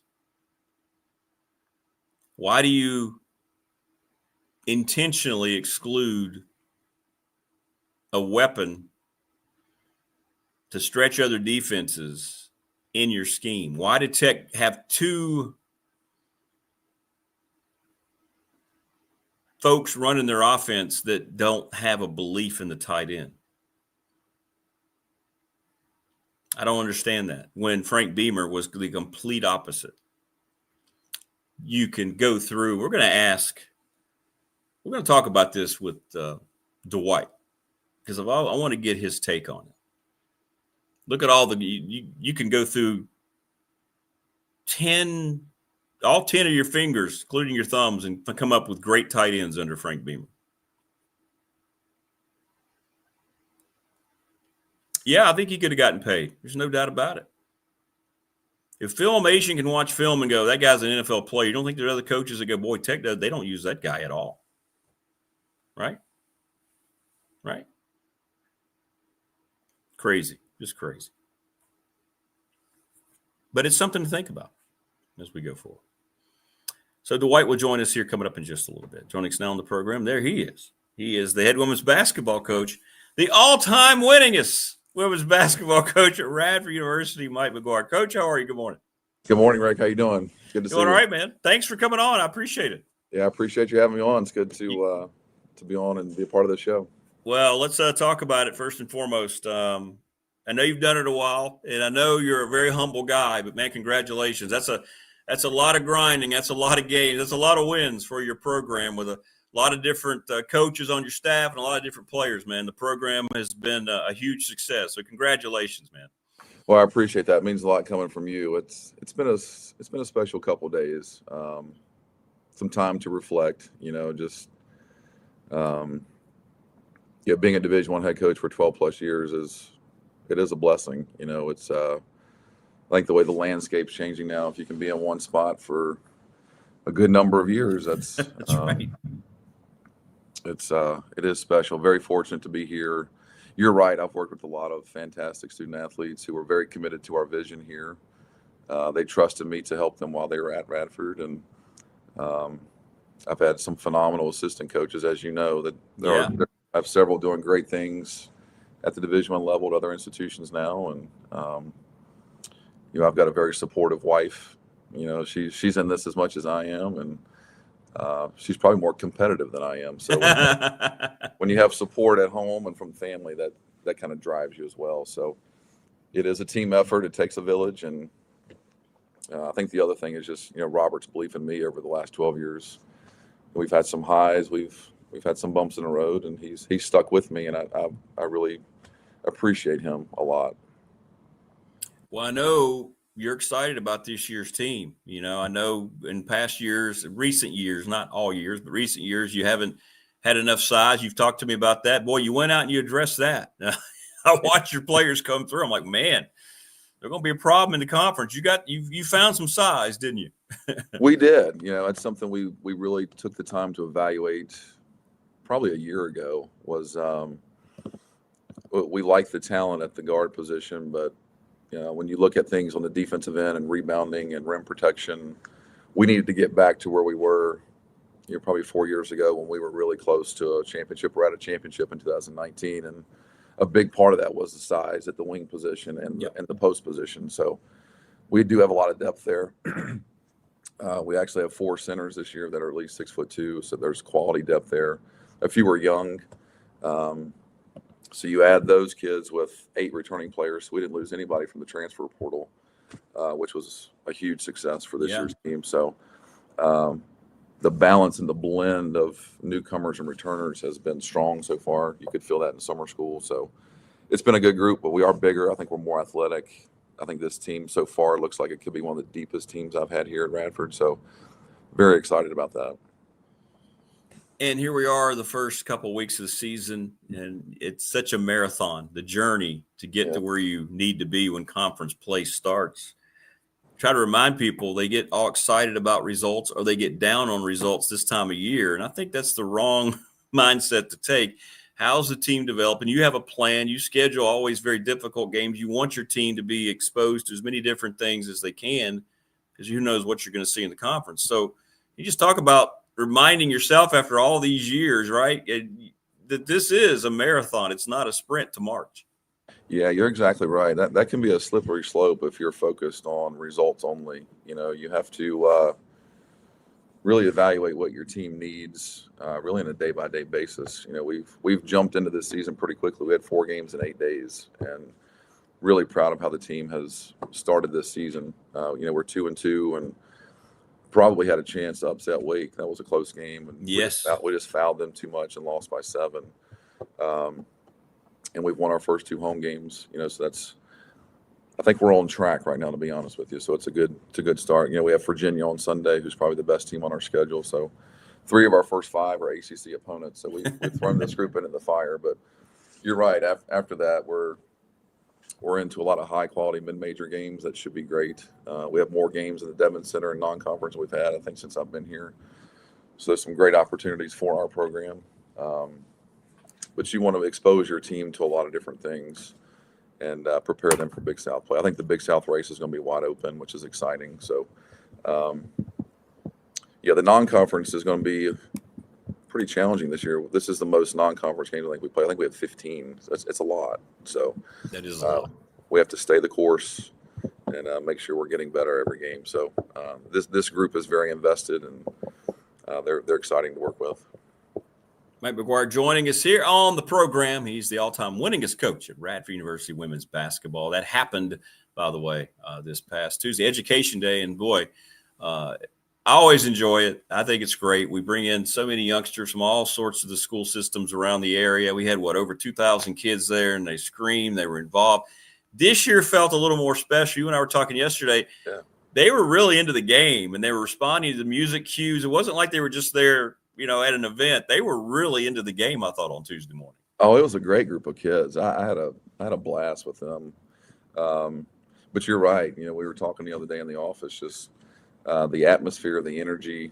I thought it got better as the game went on. I think some years, the kids have kind of got tired or ready to leave. So I thought the energy got better. It was a good game. So I think that probably helped. But those young people in the Devon Center is awesome to see. We've always wanted to do that since I've been here, was get a lot of young people in this community on our campus. Hopefully pique some interest in Radford. Or I get a lot of feedback on it. It's the first college game that they've ever seen. So that's pretty special too. And we always say this with our camps: if we can inspire one kid in any way, whether that's basketball or teamwork or work ethic, or maybe they saw somebody holding a camera, saw somebody doing production, anything that goes with our game. Sure.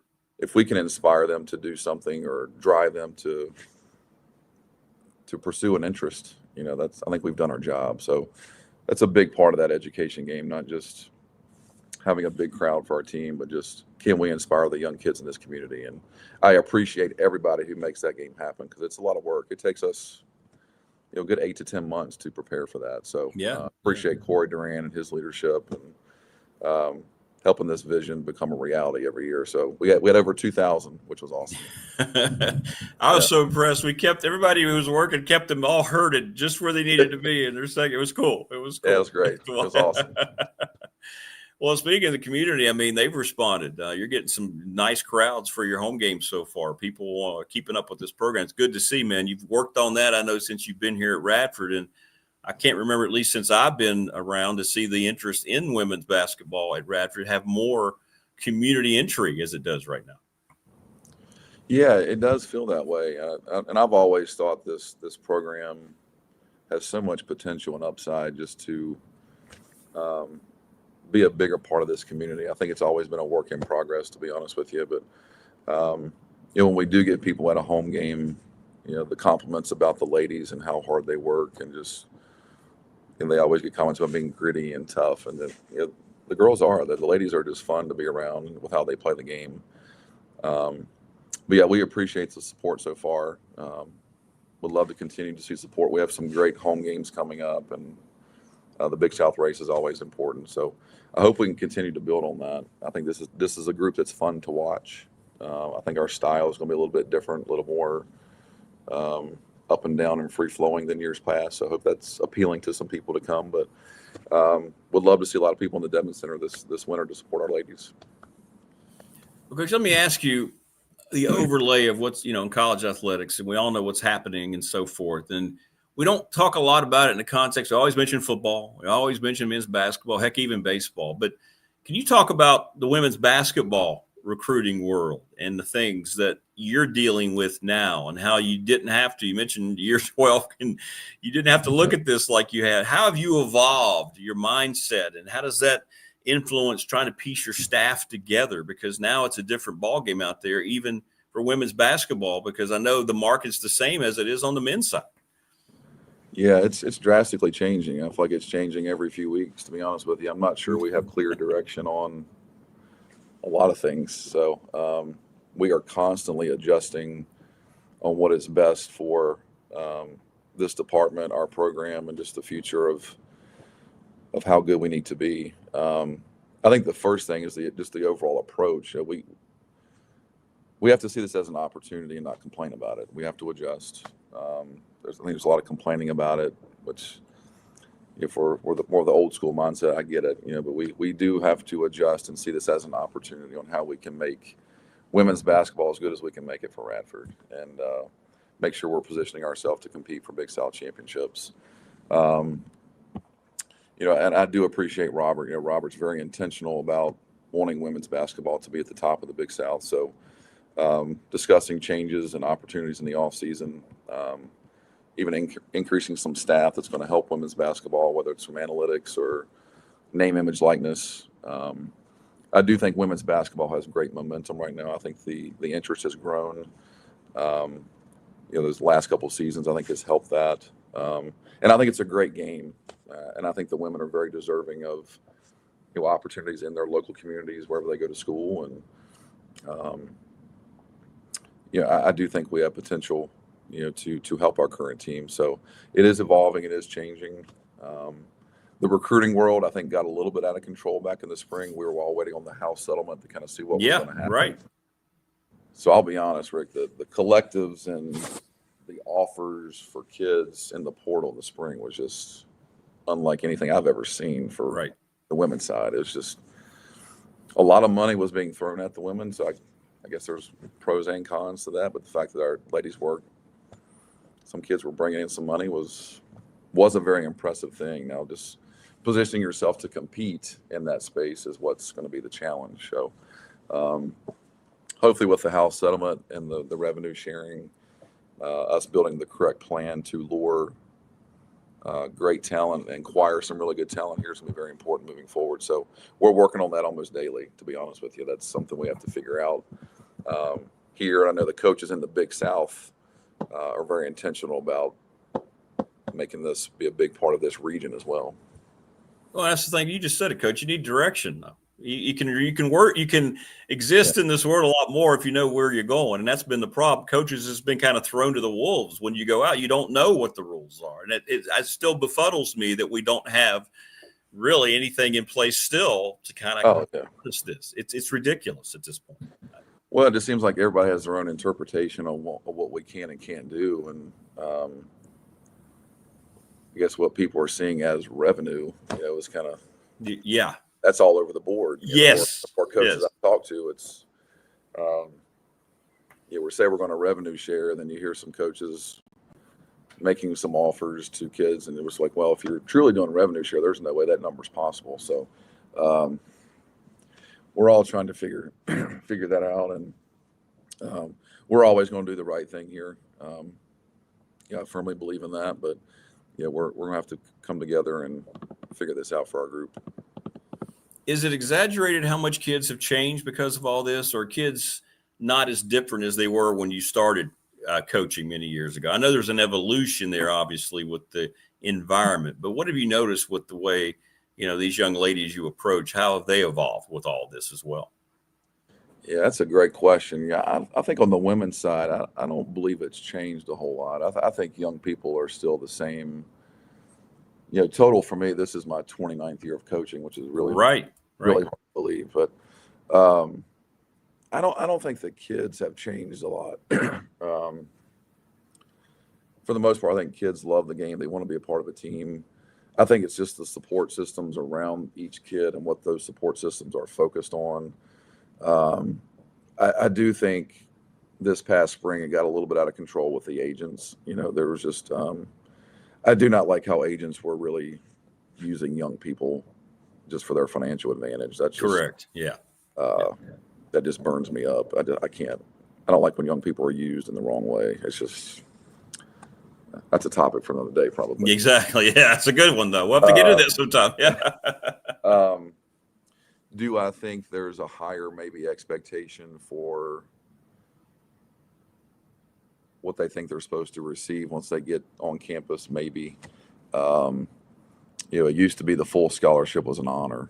And now there's just a little bit higher expectations for the financial piece in terms of what's included on top of summer school, paying for your books, cost of attendance, stipends, all that. So that part is changing a little bit, but for the most part, I don't think the young people have changed a ton. It's just the racket around them. It's just all over the place. It's all over the place. Yeah, so, yeah. Problem is the leadership hasn't evolved. We talk about the kids, but they haven't evolved with all the things that they allowed to happen. So that's the problem. That's the problem. But, I can't disagree with that. Yeah. So your team now, where to next? You mentioned UVA game. What's coming up in the next couple of weeks for your squad in case people want to know and follow Radford women's basketball? Yeah, well, it's a busy November for us. We have 10 total games. We've already played 4. Wow. So we've had a couple off days, which they've needed. They've really earned that. So we have 2 3-game weeks coming up. So we're at Virginia on Sunday, and then would love to see a lot of people in the Devon Center next week. We have Furman here Wednesday night, which should be a really good game, and then next Saturday we host Niagara, which a lot of people don't know much about Niagara. Their style is very unique in Division I women's basketball. They're going to press for 40 minutes, make or miss. She plays a lot of kids, and she tries to make it as chaotic as they can. So that's a very different prep and probably a very different style than what we usually see in the Devon Center against foreign opponents. That's going to be interesting.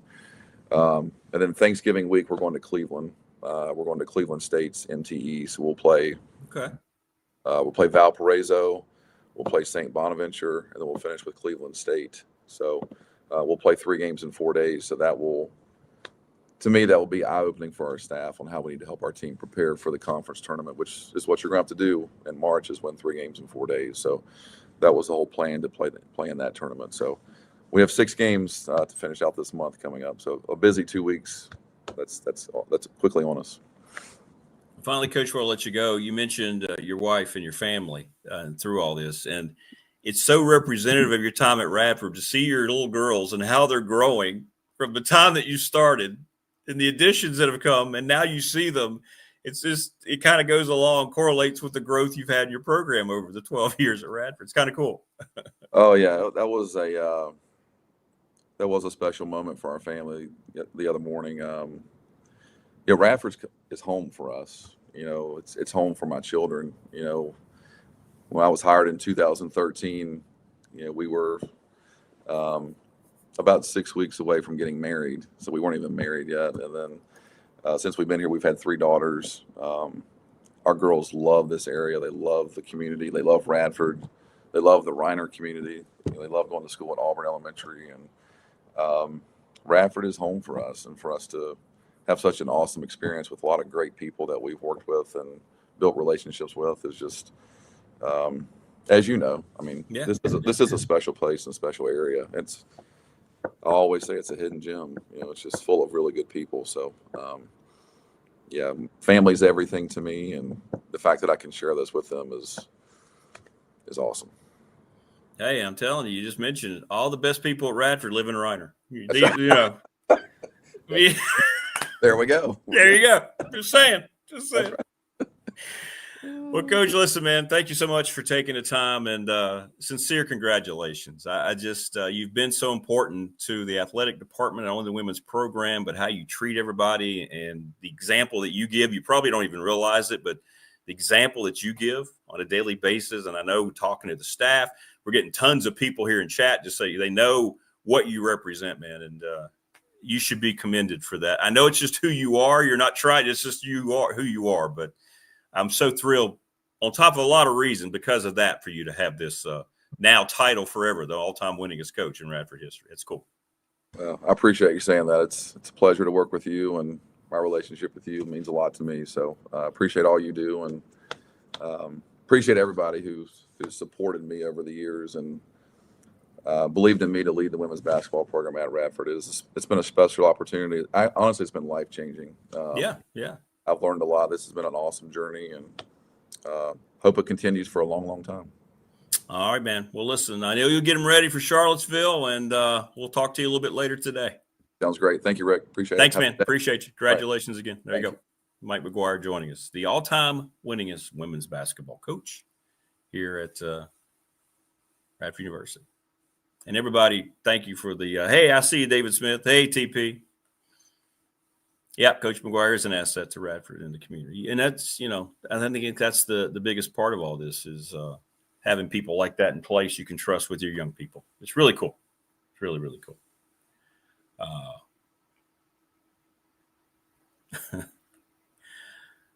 Yeah, I saw that 247's report. Yeah, I saw that. I'll just say I saw that. So when you see that report, let me ask you this question.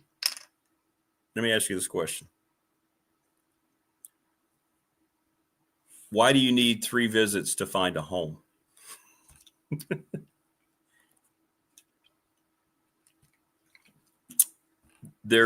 I believe there are online realty sites, right?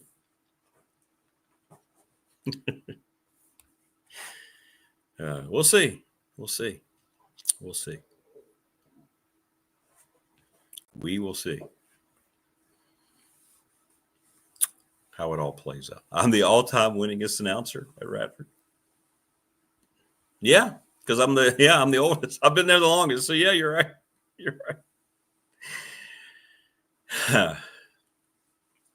That's right. Better believe it. Louise Baker could find him a house. 100%. Let's just put it this way.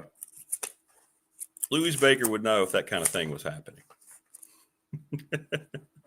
If that was actually accurate, Louise Baker would know. And if you've allegedly been in an area 3 times and this is such a hot topic around because everybody is speculating, don't you think somebody would have made more of an effort to say, hey, look, he was here? Just saying. That's why I don't do things like that. I try to just share with you when I get nuggets from people who are in the industry.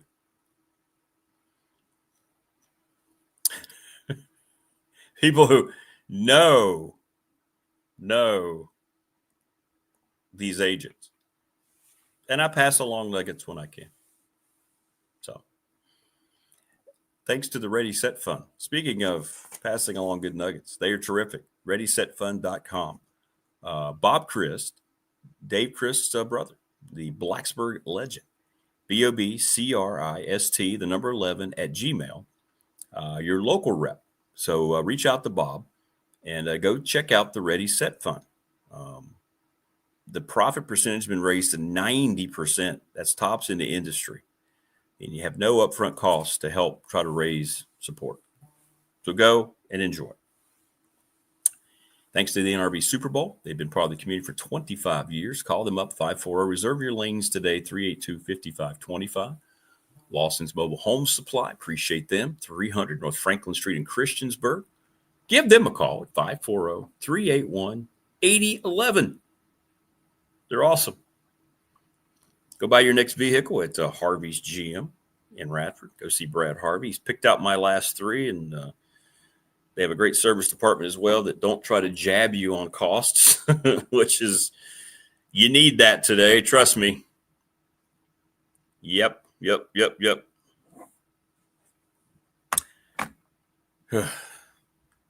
tough to find quality today for the price, but you don't have to worry about that at Harvey's. Speaking of quality, Travis Williams, sponsor of our Tech Sideline, Professional Door Incorporated. They need workers right across from NRCC up in Dublin, and their business is doing well. They're so good at what they do. They've got national contracts, but they've got regional contracts expanding beyond. It's $20 an hour. It's a family environment. It's just a great community. So make sure you walk in and help him out. They need some help. You won't regret it.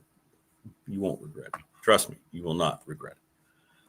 National Bank, member FDIC, the exclusive banking partner of BDST on YouTube. Thank you so much to Larry Ramsey and all those folks.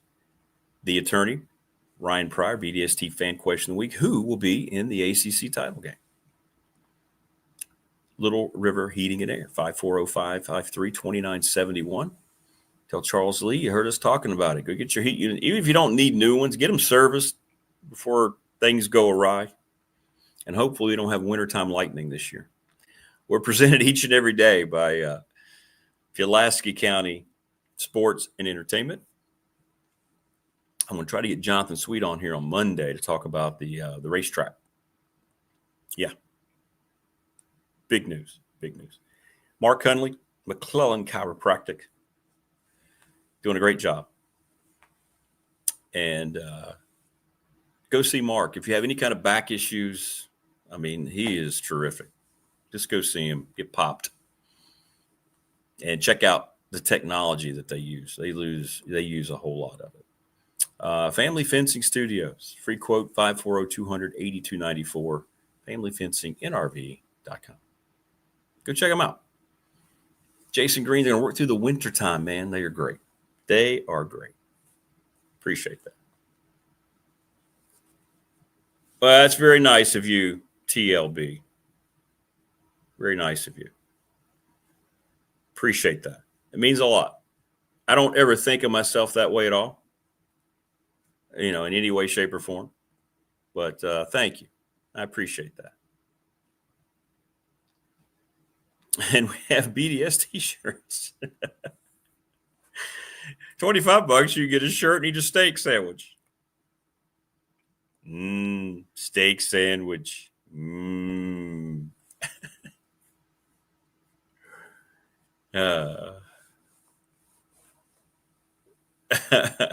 He's buying, but you're paying.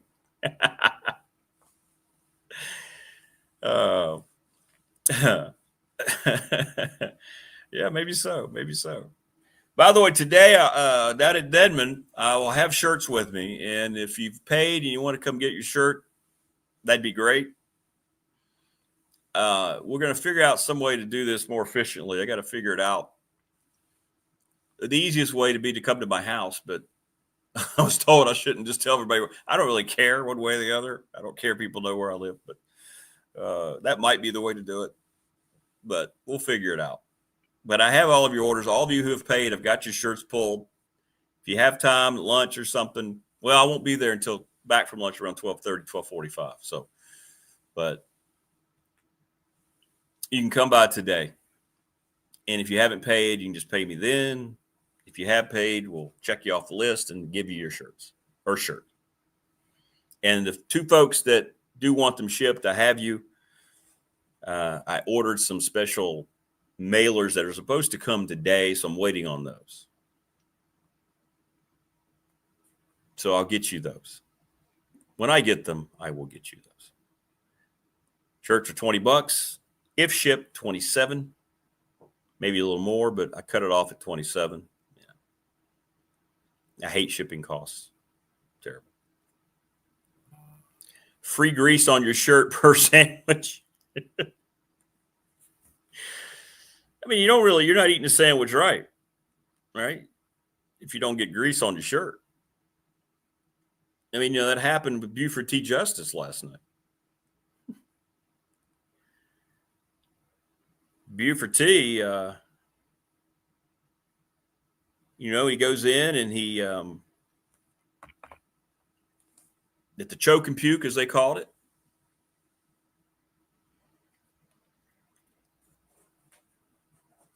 Yeah, we talked about Tech basketball in the first segment today. Yeah, they're playing well. But, he gets a little bit of there and he gets the coffee. Oh, the law officer shouldn't have that on. Much obliged. Much obliged, officer. Pretty good stuff. Rodney, I'll be there. Takes me a little while to get there. I'll be settled in about 9:15 if you want to stop by. Diablo sandwich, Dr. Pepper, yes. And then a lot of people, didn't restaurants put Diablo sandwich on their menu after that?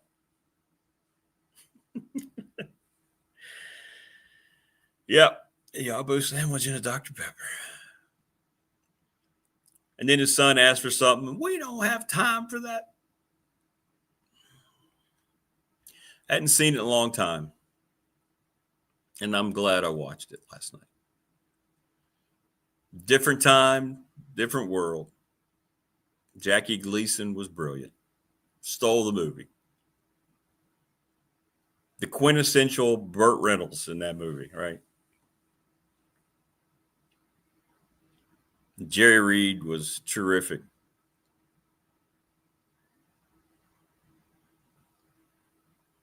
Very last scene. Daddy, wait for me. Who's going to hold your hat? And they drive up on the football game and jump onto the field.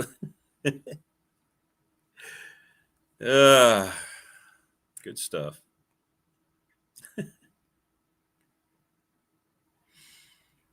Good stuff. So, yeah, I'll be down there fairly early, Rodney, this morning. It takes me a little while to get there and get in the office. But, yeah, I'll be there. I'm guessing I'll take the shirts in so I can just meet you out front. Anybody who comes, I can just meet you out front. No, it's never too early for a Diablo sandwich. It's really not. It's meat, right?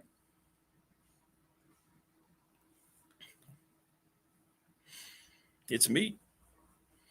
You're right. I don't know if I have you down. I don't know if you've already paid. If not, we can just whatever. I'm just doing it there, too, to make it easy for people.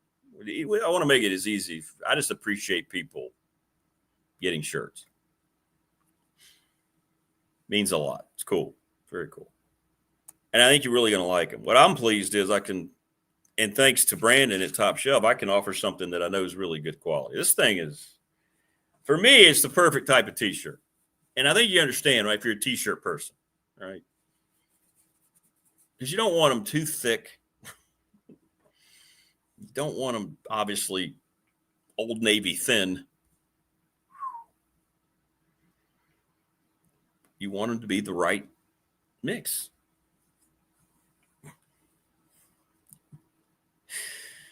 And that's what we've done here. Dwight Vick joins us coming up here in just a little bit. Let me send him the invite. Sometimes he jumps on a little early. Good show today. Let's see here. All right. Boom. On the text line, Radford, we play this weekend. We play this weekend at the Greenbrier. We'll be at the Greenbrier.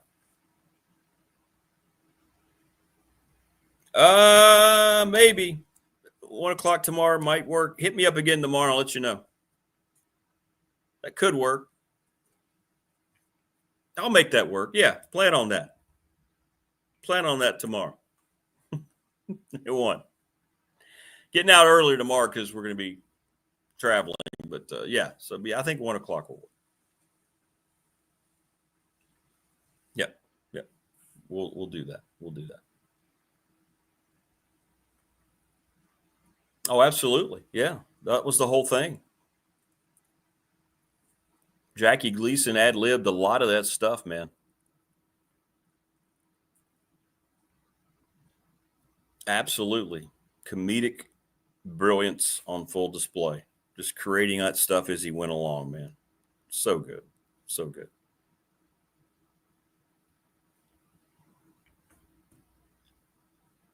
No, the 4th and Goal show ended we don't do it in the postseason.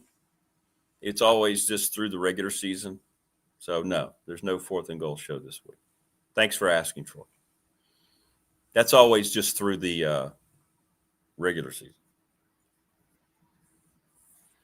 How do I think Tech stacks up with UNC? Well, UNC's suffered a big body blow without Trimble. They don't have consistency shooting the basketball from the perimeter. They have great size. Great size. They have length and athleticism. I haven't seen Tech yet. But Carolina is good, but they're not nearly as good without the best on-ball defender in the ACC. He's a difference maker. If you watch the Kansas game, which I did in preparation for our game, he was the difference, man. He's terrific. So he's going to be out, and a weight machine fell on his forearm and smashed his forearm. The next day after the Kansas game, they were just doing their morning workout. How about that? And I don't know if it got knocked over, but people were telling us that it crushed his arm. He had it in a big cast. He was on the sideline. So he didn't even get hurt. It wasn't even a basketball-related injury. But he's going to be missed. Carolina's going to suffer some blows without him through the non-com. But I'm telling you one thing, Caleb Wilson, terrific.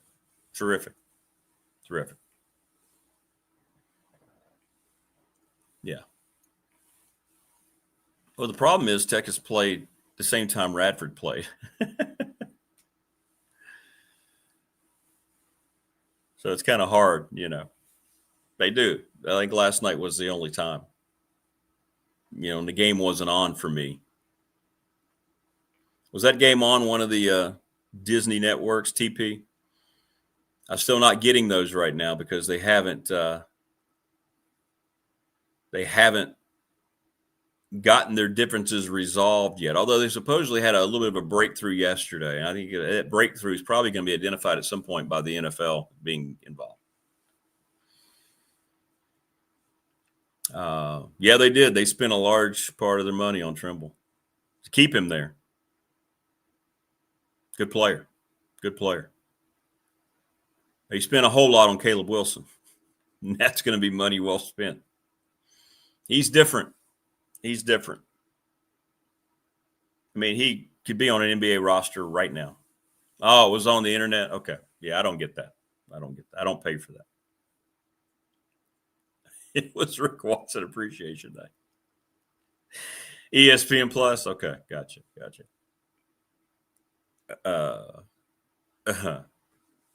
Smokey and the Bandit, great movie. Funeral going by. Daddy, he had a lot of friends. What I like, too, is how disgusted Jackie Gleason, how Buford T is so disgusted that the funeral procession is going around, and he sits back, takes off his glasses, and still takes off his hat, puts it over his heart, and turns his head. Just a subtle little twist of just brilliance. Tech can't get enough of their black jerseys in basketball. You're going to see a lot of that. That's why, Troy.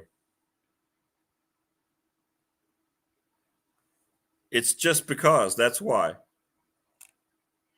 The question is, how much black apparel, if you're a Tech fan? Answer that question for me. How much black apparel do you have if you're a Tech fan?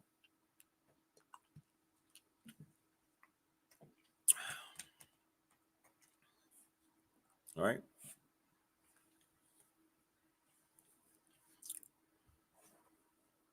That's just what they do.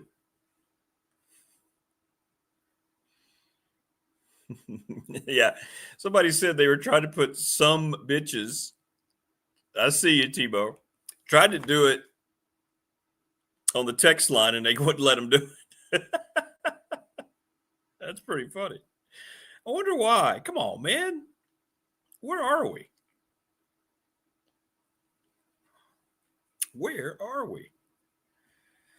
I mean, at this point, that kind of thing is going to be filtered out, the kind of crap that they allow on TV and on streaming movie, all this stuff. They're going to leave out some bitch. Come on. Yeah, look, Daddy, a football game. Can we watch, Daddy? I'm telling you what, Sally Field now, nothing wrong with that. Burt Reynolds said he fell for her instantly, by the way. Like, whoa.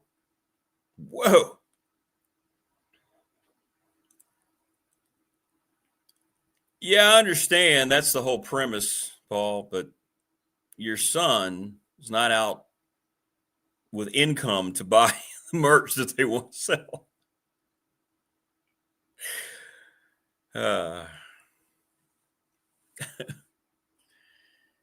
The old excuse used to be that recruits liked it, but recruits are now liking the color green over a black uniform. That green, by the way, being money, in case you didn't know. Speaking of money, He cashes in every time. He is money every time we talk to the great Dwight Vick. Good morning, DV. What's up, brother? Good morning, man. What's going on, man? How you and your listeners and viewers doing? Well, we're hanging in there, trudging through the week here with all the combined seasons. How about you? Everybody good in your way? Yeah, man. Yeah. Headed down to see my son open up the season down in Wingate. College basketball is here. So my favorite time of the year, man. I love football, but I love basketball more. Excuse me. So, yeah, I'm excited for him. Talked to him last night. Also been catching up with some former teammates. Just everything seems to be pretty good, man. What's the vibe? By the way, how is your son? Is he doing okay? Oh, yeah. He's the first freshman.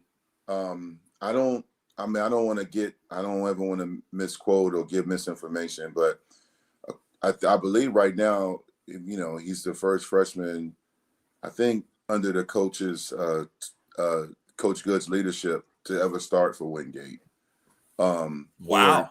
Cool. Yeah, something like that. Something unique. So, he's doing good. But, for those kids out here, man, whether they're in Southwest Virginia or they're in the Toddwood area or wherever, or D.C., Maryland, if you're a high school kid, don't rush the process. It's okay to prep.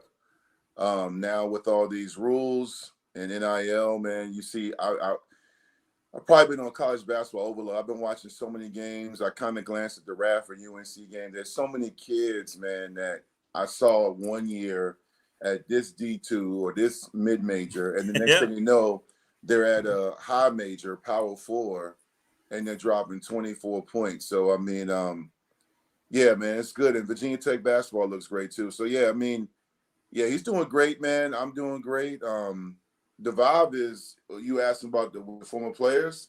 Yeah. Yeah. The vibe. It doesn't sound like it's positive. Well, it's because it's just, Rick, man, you're my guy, man. And shout out to everybody in the chat, man. It's just, it's one of the weirdest seasons in Virginia Tech history. The team's been playing hard the last handful of weeks. Looking at the Wake Forest upset over UVA just kind of infuriated me a little bit, because that's a game Virginia Tech should have won against Wake Forest. At home, you had an egregious penalty by Green in the red zone at the 1 yard line. And you had other mistakes, penalties, and, just turnovers. And then you look at the game against Louisville, you're up, 16-9. And then you see Louisville lose at home to Cal, a team you beat. And many people will say, well, hey, Vic, that's the ACC. I get it. But I'm rooting for Coach Monty, because I've never been in that position. But I know when adversity sets, to keep a team together while they're trying to find your replacement, even though he said, again, this is the TV copy, that he was going to be given a fair shot.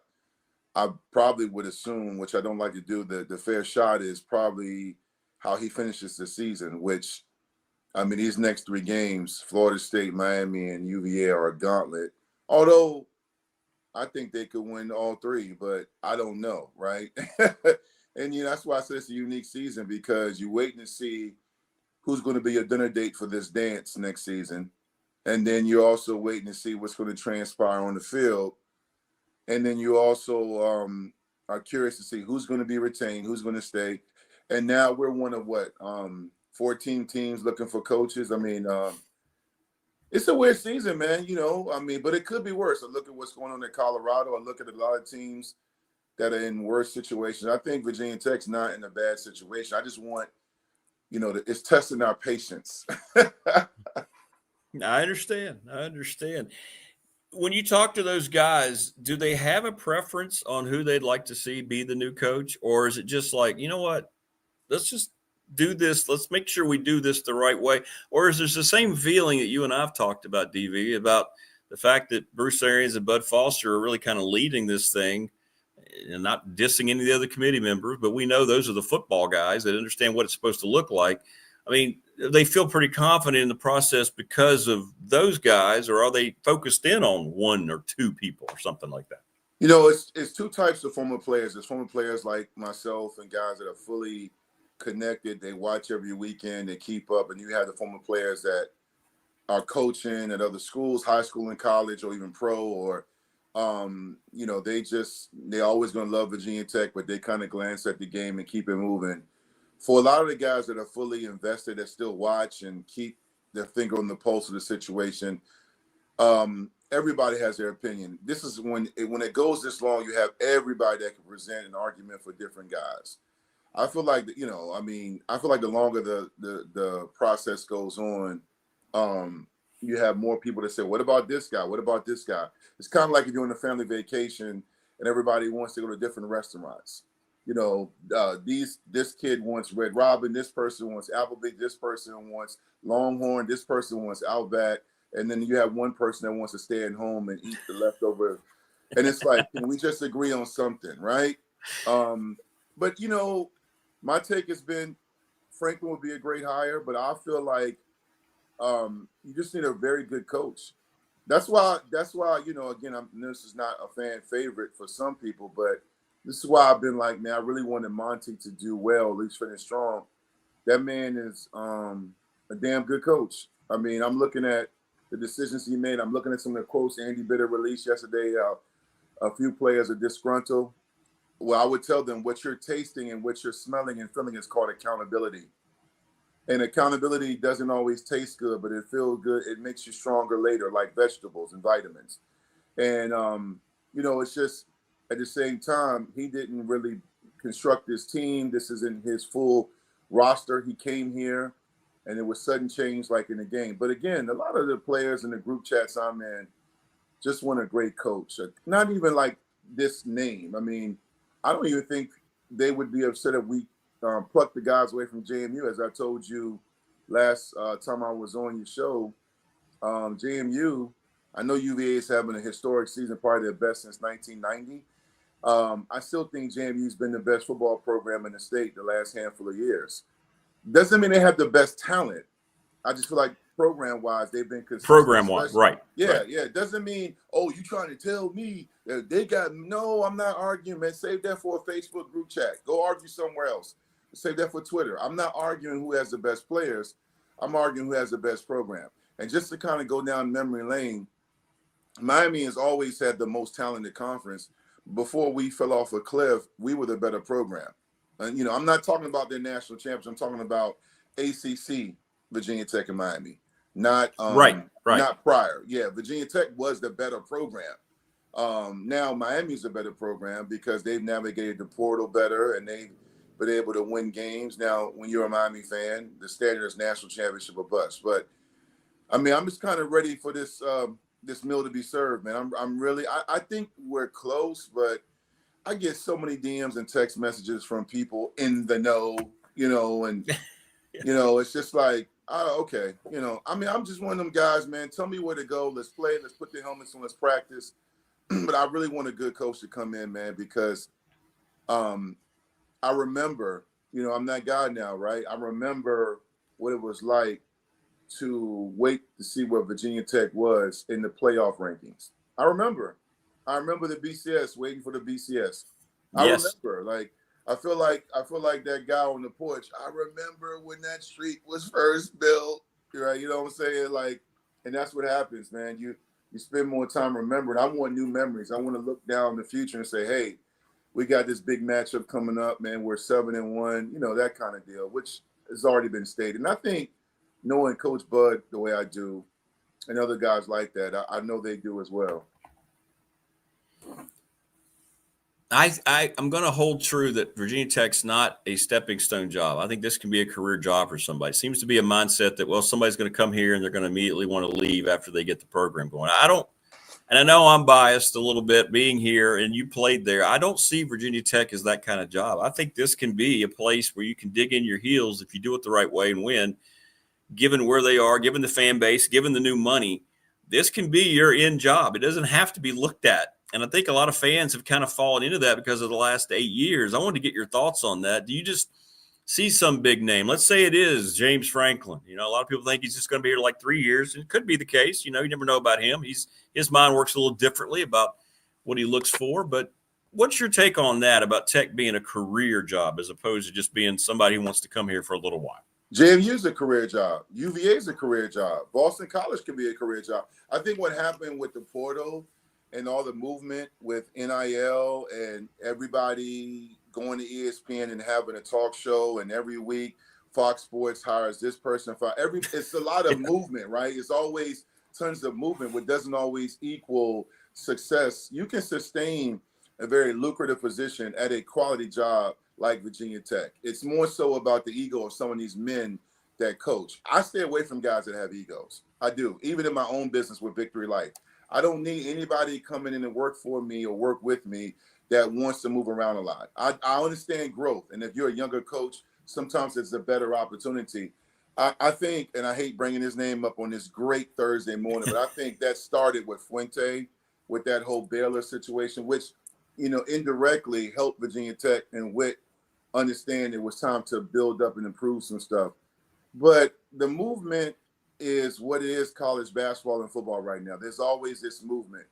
But I think that's where you got to get the right guy. But if Franklin comes in and only coaches 4 years, gets us to a conference championship game, wins the one, and gets maybe even sneaks into a playoff, that's great. Now, if he leaves, go take a job on the West Coast, and you bring another guy, now the blueprint and foundation has been laid. Here's what I've been saying consistently, even in the Beamer documentary I was part of. Virginia Tech, Beamer left and gave you the blueprint that you just had to build on and evolve. He gave you the blueprint on how to win. It just was time for him, and he'll tell you this, it was time for him and that guy, the staff, to go. It was like the Beatles or Wu-Tang Clan. They had a 30, 40-year run. It was time for a new band to step up, but they showed you how to negotiate record deals. They showed you how to get albums sold. They gave you the blueprint. And Fuente came in, to his credit, and gave you a great opportunity to see what it was like to win at a higher level. But then egos got involved. Ego is always one of those things. When you watch documentaries, 30 for 30s and other conversations, egos always mess things up. Selfishness, misuse of money, different things where people get in and they got their hand in the pot and they're taking more than they should, or they want to have a personal agenda, right? I really feel like Virginia Tech's a great job. You got a fan base that's insane. Guys taking their shirts off when it's 20 degrees. They can show up a whiteout against a Ferrum or Firm or whatever, with, a sold out crowd. The game was at 11 a.m. You got recruits, and you can't tell me the players on this roster, the ones that are playing now, aren't playing hard. So you have talent. You got a few assistants they could retain. I would retain a handful of them. Not all of them, but some of them. I mean, it's really about the guy that comes in. I know this is why I was a fan of the JMU situation, because if you get some guys from JMU, the coaching staff there, or at least a couple of the head coach or whatever, he would come in and be like, "Hey, I want to be here." You think? Let me remind people of this, and this is actually perfect given what season we're now in regarding college basketball. Mike Young came from which school was it again? Wofford. And look what he's doing now with the NIL, with talent, minus a couple of years. He had the ACC tournament championship, went to the tournament, and before him, he had Buzz. Prior to Buzz and Mike Young, Virginia Tech basketball was viewed as a visit to Water Country, USA in Williamsburg, Virginia. Virginia Tech basketball was viewed as a field trip. That's right. It was a field trip. Oh, yeah, we got Tech, man. That's a dub. And then look at now the basketball fans have expectations. It's really about getting a guy in to come in and get, the mindset to change and create a winner. I think Virginia Tech is a great position. I'm not even being a homer right now. I'm telling you. I know. But I will say this too, and I hate bringing this up, but this is what I'm here for. I'm on my segment. We had guys that wanted to coach here the last several years that Witt and company did not interview, talk to, or even engage in, that are winning elsewhere, right? So as much as some people don't like Narduzzi, Pittsburgh was viewed as a stepping stone job. But look what he's doing with Pitt. People say, Pitt's in contention to win the ACC right now. And Pitt has always been consistently between 7 and 9 wins pretty much since Narduzzi's there. Pittsburgh fans know what they have in Narduzzi and his staff. They know what their expectations are. They know at worst case scenario they're going to a bowl game. Right. And I mean, honestly, unless you are in Ohio State right now, everyone else is kind of trying to climb up that mountain. You know, I mean, even Alabama right now. I know they're Alabama, but since Nick Saban left, they're trying to find their way. Now, obviously, we're not in the same category as Alabama, but at one time, Alabama was in our situation. I know that sounds crazy to hear, but it's all about getting the right guy in. And, you know, sometimes, man, you and I joke about this, man. Sometimes it's not the girl at the bar, but it's the girl that helps you with your homework, that's there for you to tie your tie, that, you know, make sure you're okay when you're sick, stops by your house to make sure you and your family have food. That's the girl that you need to take to the prom, not the girl that keeps playing games with you and she's talking to 3 other guys and 2 of them are your teammates. That's true. That's true. Hey, it goes back to Teen Wolf. Go get your boof. Don't mess with the blonde who doesn't really care about you. Yeah, that's what I'm saying. Her and Michael were in the closet getting it on for a little bit, man. You know, so he went wolf crazy, man. He pulled out the claws. Oh, that's true. I forgot. You're right. They even had the closet scene where they realized, whoa, there was something there, man. Energy there. Yeah.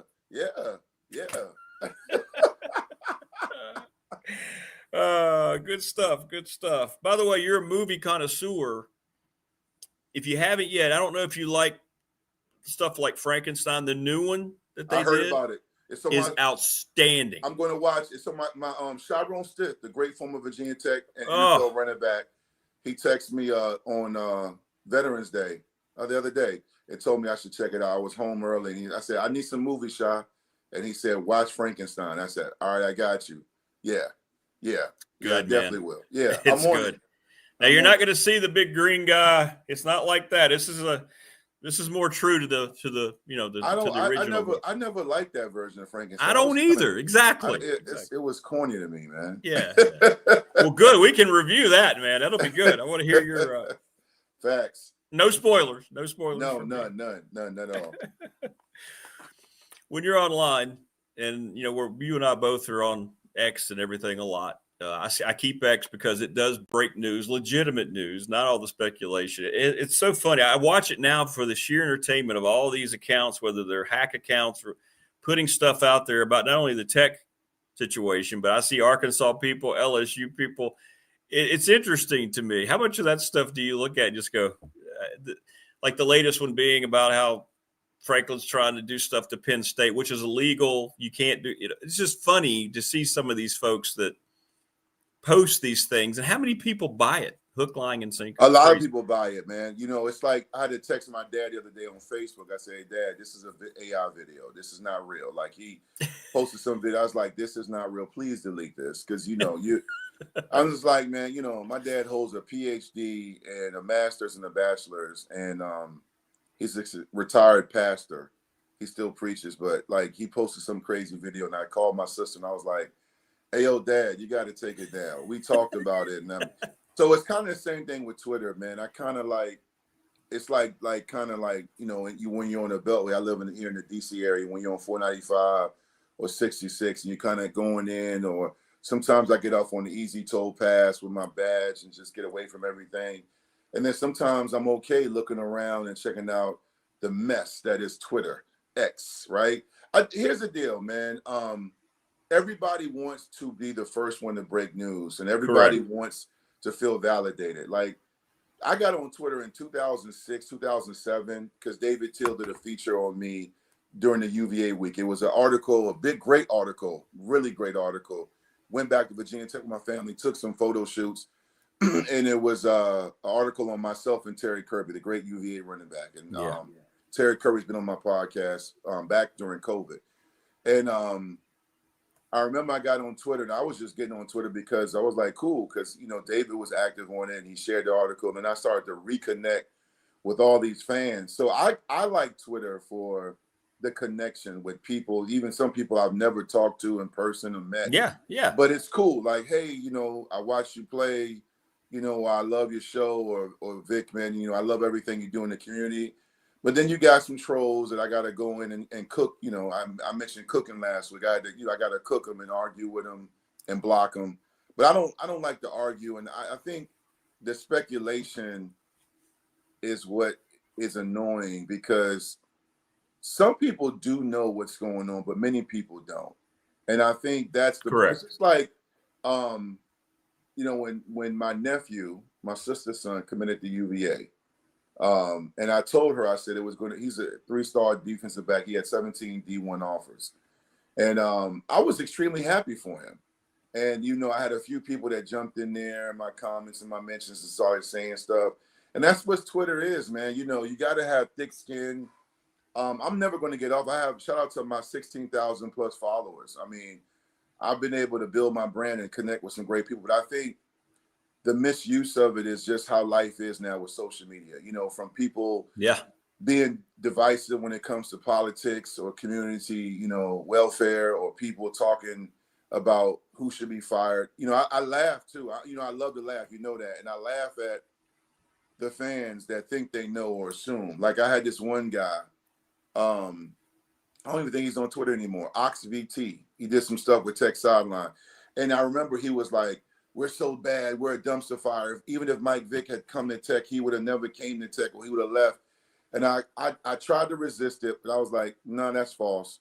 And then he was just like, you're telling me Mike would have stayed at Tech? I'm like, yeah, Michael Vick would have stayed at Tech. I know him. You might be family. I said, Mike, Virginia Tech was too far for him.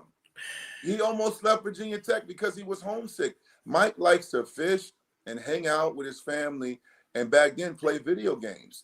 He was so great. He would have gotten, people don't understand how, and I'd explain this to him. I said, you don't think Nike would have signed Mike while he was at Tech? You don't think Mike would have not had a signature shoe in Blacksburg? He would have not had to leave. He would have had every contract. He would have had a billboard in Southwest Virginia. I mean, he would have had so much money. This is the thing. And again, once again, I told you so, because this was several years ago, probably when NIL first started going on. Now, to prove my point, look at all the schools that have even the playing field with guys like Mike at other schools like Indiana, like Vanderbilt. You know what I'm saying? So again, yes, I was right, you were wrong. You know, here's the deal, right? Little childhood taunting right there.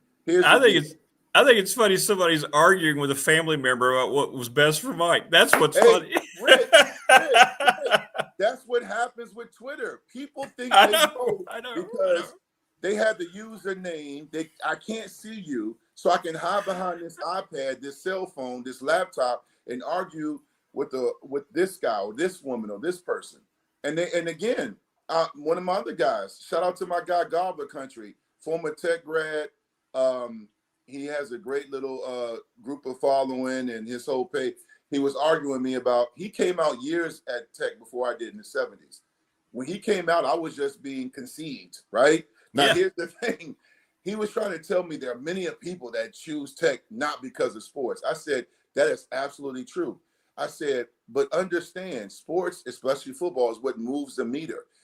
And he was talking about all these academics things. And I said, listen, the irony in your statement is you're talking about academic progress and academics in general, yet you run a site and a forum for football.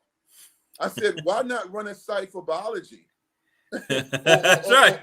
or chemistry or agriculture? You know why you won't do it? Because nobody's going to read it. You know, and that's not look, behind me, I got 4 or 5 degrees. I'm not flexing and acting like academics is important. I get annoyed with the misinformation, the lies, but you have to navigate it. You have to kind of pick and choose who you go back and forth with, because people from a distance can't tell who is who, and you got to be careful arguing with fools.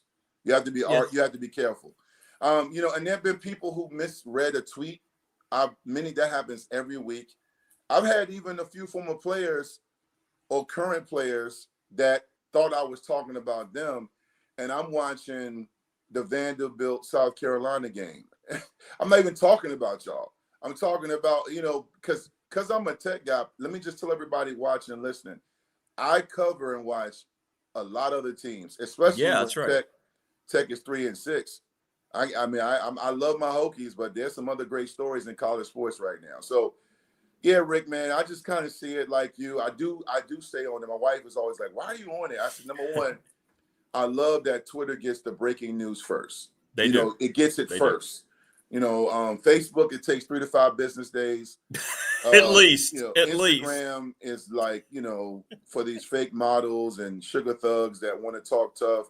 But I do use Instagram, for reels and things like that, especially, stuff that we do, you and I, and other things I want to share. But I feel like social media has been great to me. I benefited immensely from it because I understand how to navigate it, and I understand the authenticity of people that I follow. I choose to follow people that make me laugh, inspire me, or give me my food for thought regarding sports and culture. How much fun are you having going to these high school games? I love to see these pictures of you in the booth, that you're there and you're just taking in that atmosphere, man. That's great. Hey, man, I appreciate it. Thank you for that. It's awesome. I love, I called the 2013 spring game for IMG, and Danny Nopes, who ended up being one of my good friends and my co-host for about 4 years, was a producer.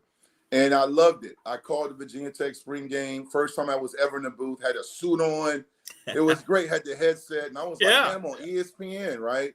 It was fun, and I never did it again. I did the radio show before Bill Roth and Mike Burnup, but I love high school sports. I love college and high school sports are my favorite over pros. I love covering Northern Virginia sports. I'm with NSMT. Follow them, NSMT. They're a great group. I'm still Victory Life forever, but I do stuff with them because, and the guy that does the call is Nails. Nails is a Virginia Tech grad. He just graduated last year. So it's kind of crazy how the difference in age, but he's great play-by-play. And it's fun, man. There's a lot of talent here in Virginia, especially up here in Northern Virginia. And it's cool, man, like getting the post-game interviews and going by practices and, just talking to future stars or even kids that's going to go into, after high school, going to corporate America, man. As you know, I'm very passionate about pointing to the youth and their families. Even though I broadcast and I do the coverage, I still pour into those kids and tell them food for thought and words of wisdom to pass on. Stuff I may have missed, things that I know work. So I use that platform to inspire. I had a woman yesterday, man. She was like, "Do you ever sleep?"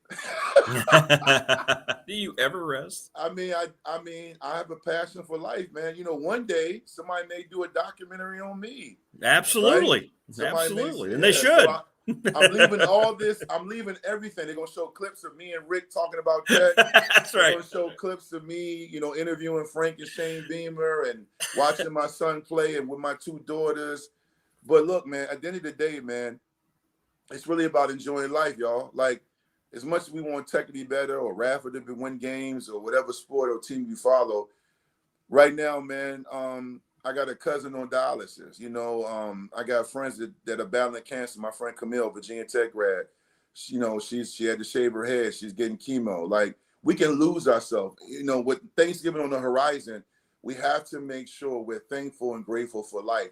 We got to make sure that we don't lose ourselves with government shutdowns and blaming everybody for racism and pointing at each other and embodying negativity. We have to fight that. Just like when I'm on Twitter, navigating through the negativity and focusing on what's uplifting and what's inspiring. I think that's what people happen when they lose sight of what life's about when they get involved in sports. You can love it.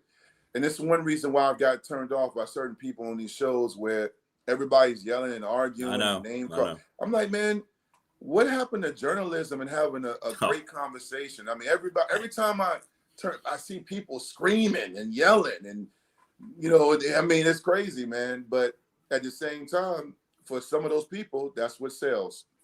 I know. You can't have disagreements anymore and have a great, insightful conversation. Understand that you can educate yourself because you may have a differing opinion coming at you and vice versa. You can't shake hands at the end of the day and say, you know what, we're just going to disagree on that, but I understand your point of view and why you feel that way. That's great. No, now it's immediate hatred. Now it's immediate, you're this, you're that. Let's call you a name or let's root on your ultimate demise if somebody decides to take you out. I mean, and this is what and you're exactly right. The media has transformed all this themselves. They've done this intentionally to create this. It's I know ridiculous. you're 100% right. I know we're up against the clock. Let me No, just it's say this. all right. It's all right. I was in a Twitter space 2 weeks ago.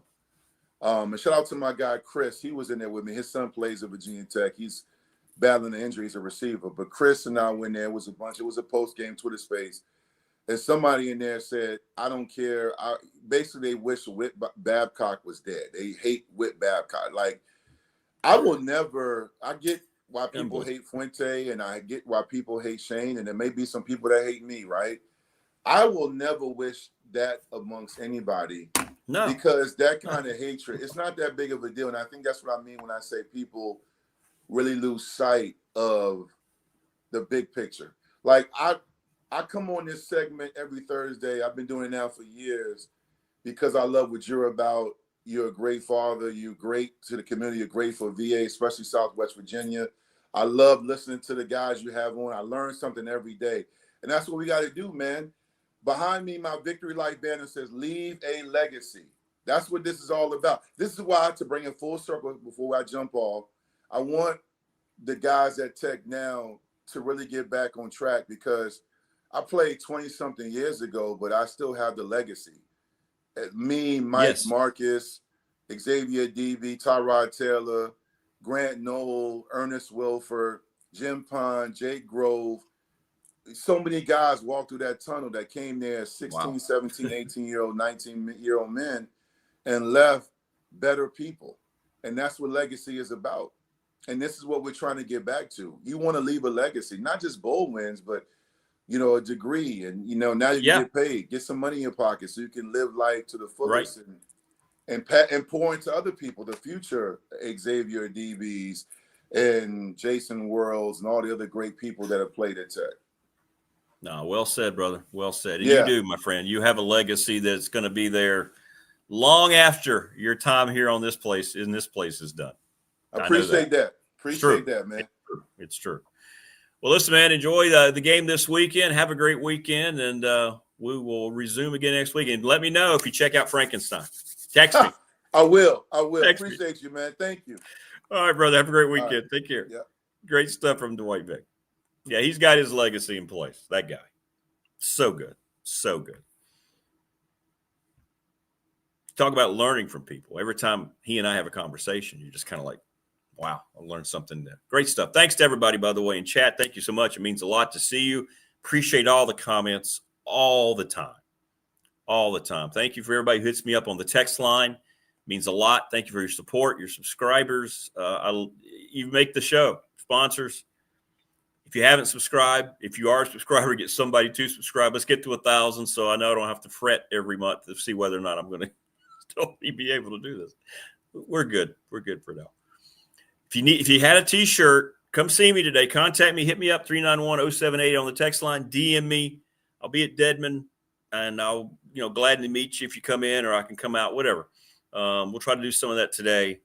I'll be heading out later today, about 3:30, 3:45. I got to go see a sponsor later. So come get me. We'll have time today, and then we'll do it some more of it maybe tomorrow, and then we'll get everybody their shirts. Thank you for your support. Please share, like, and subscribe, and we'll see you tomorrow on the Finally Friday edition, everybody, to finish up the week. Take care. Thank you very much.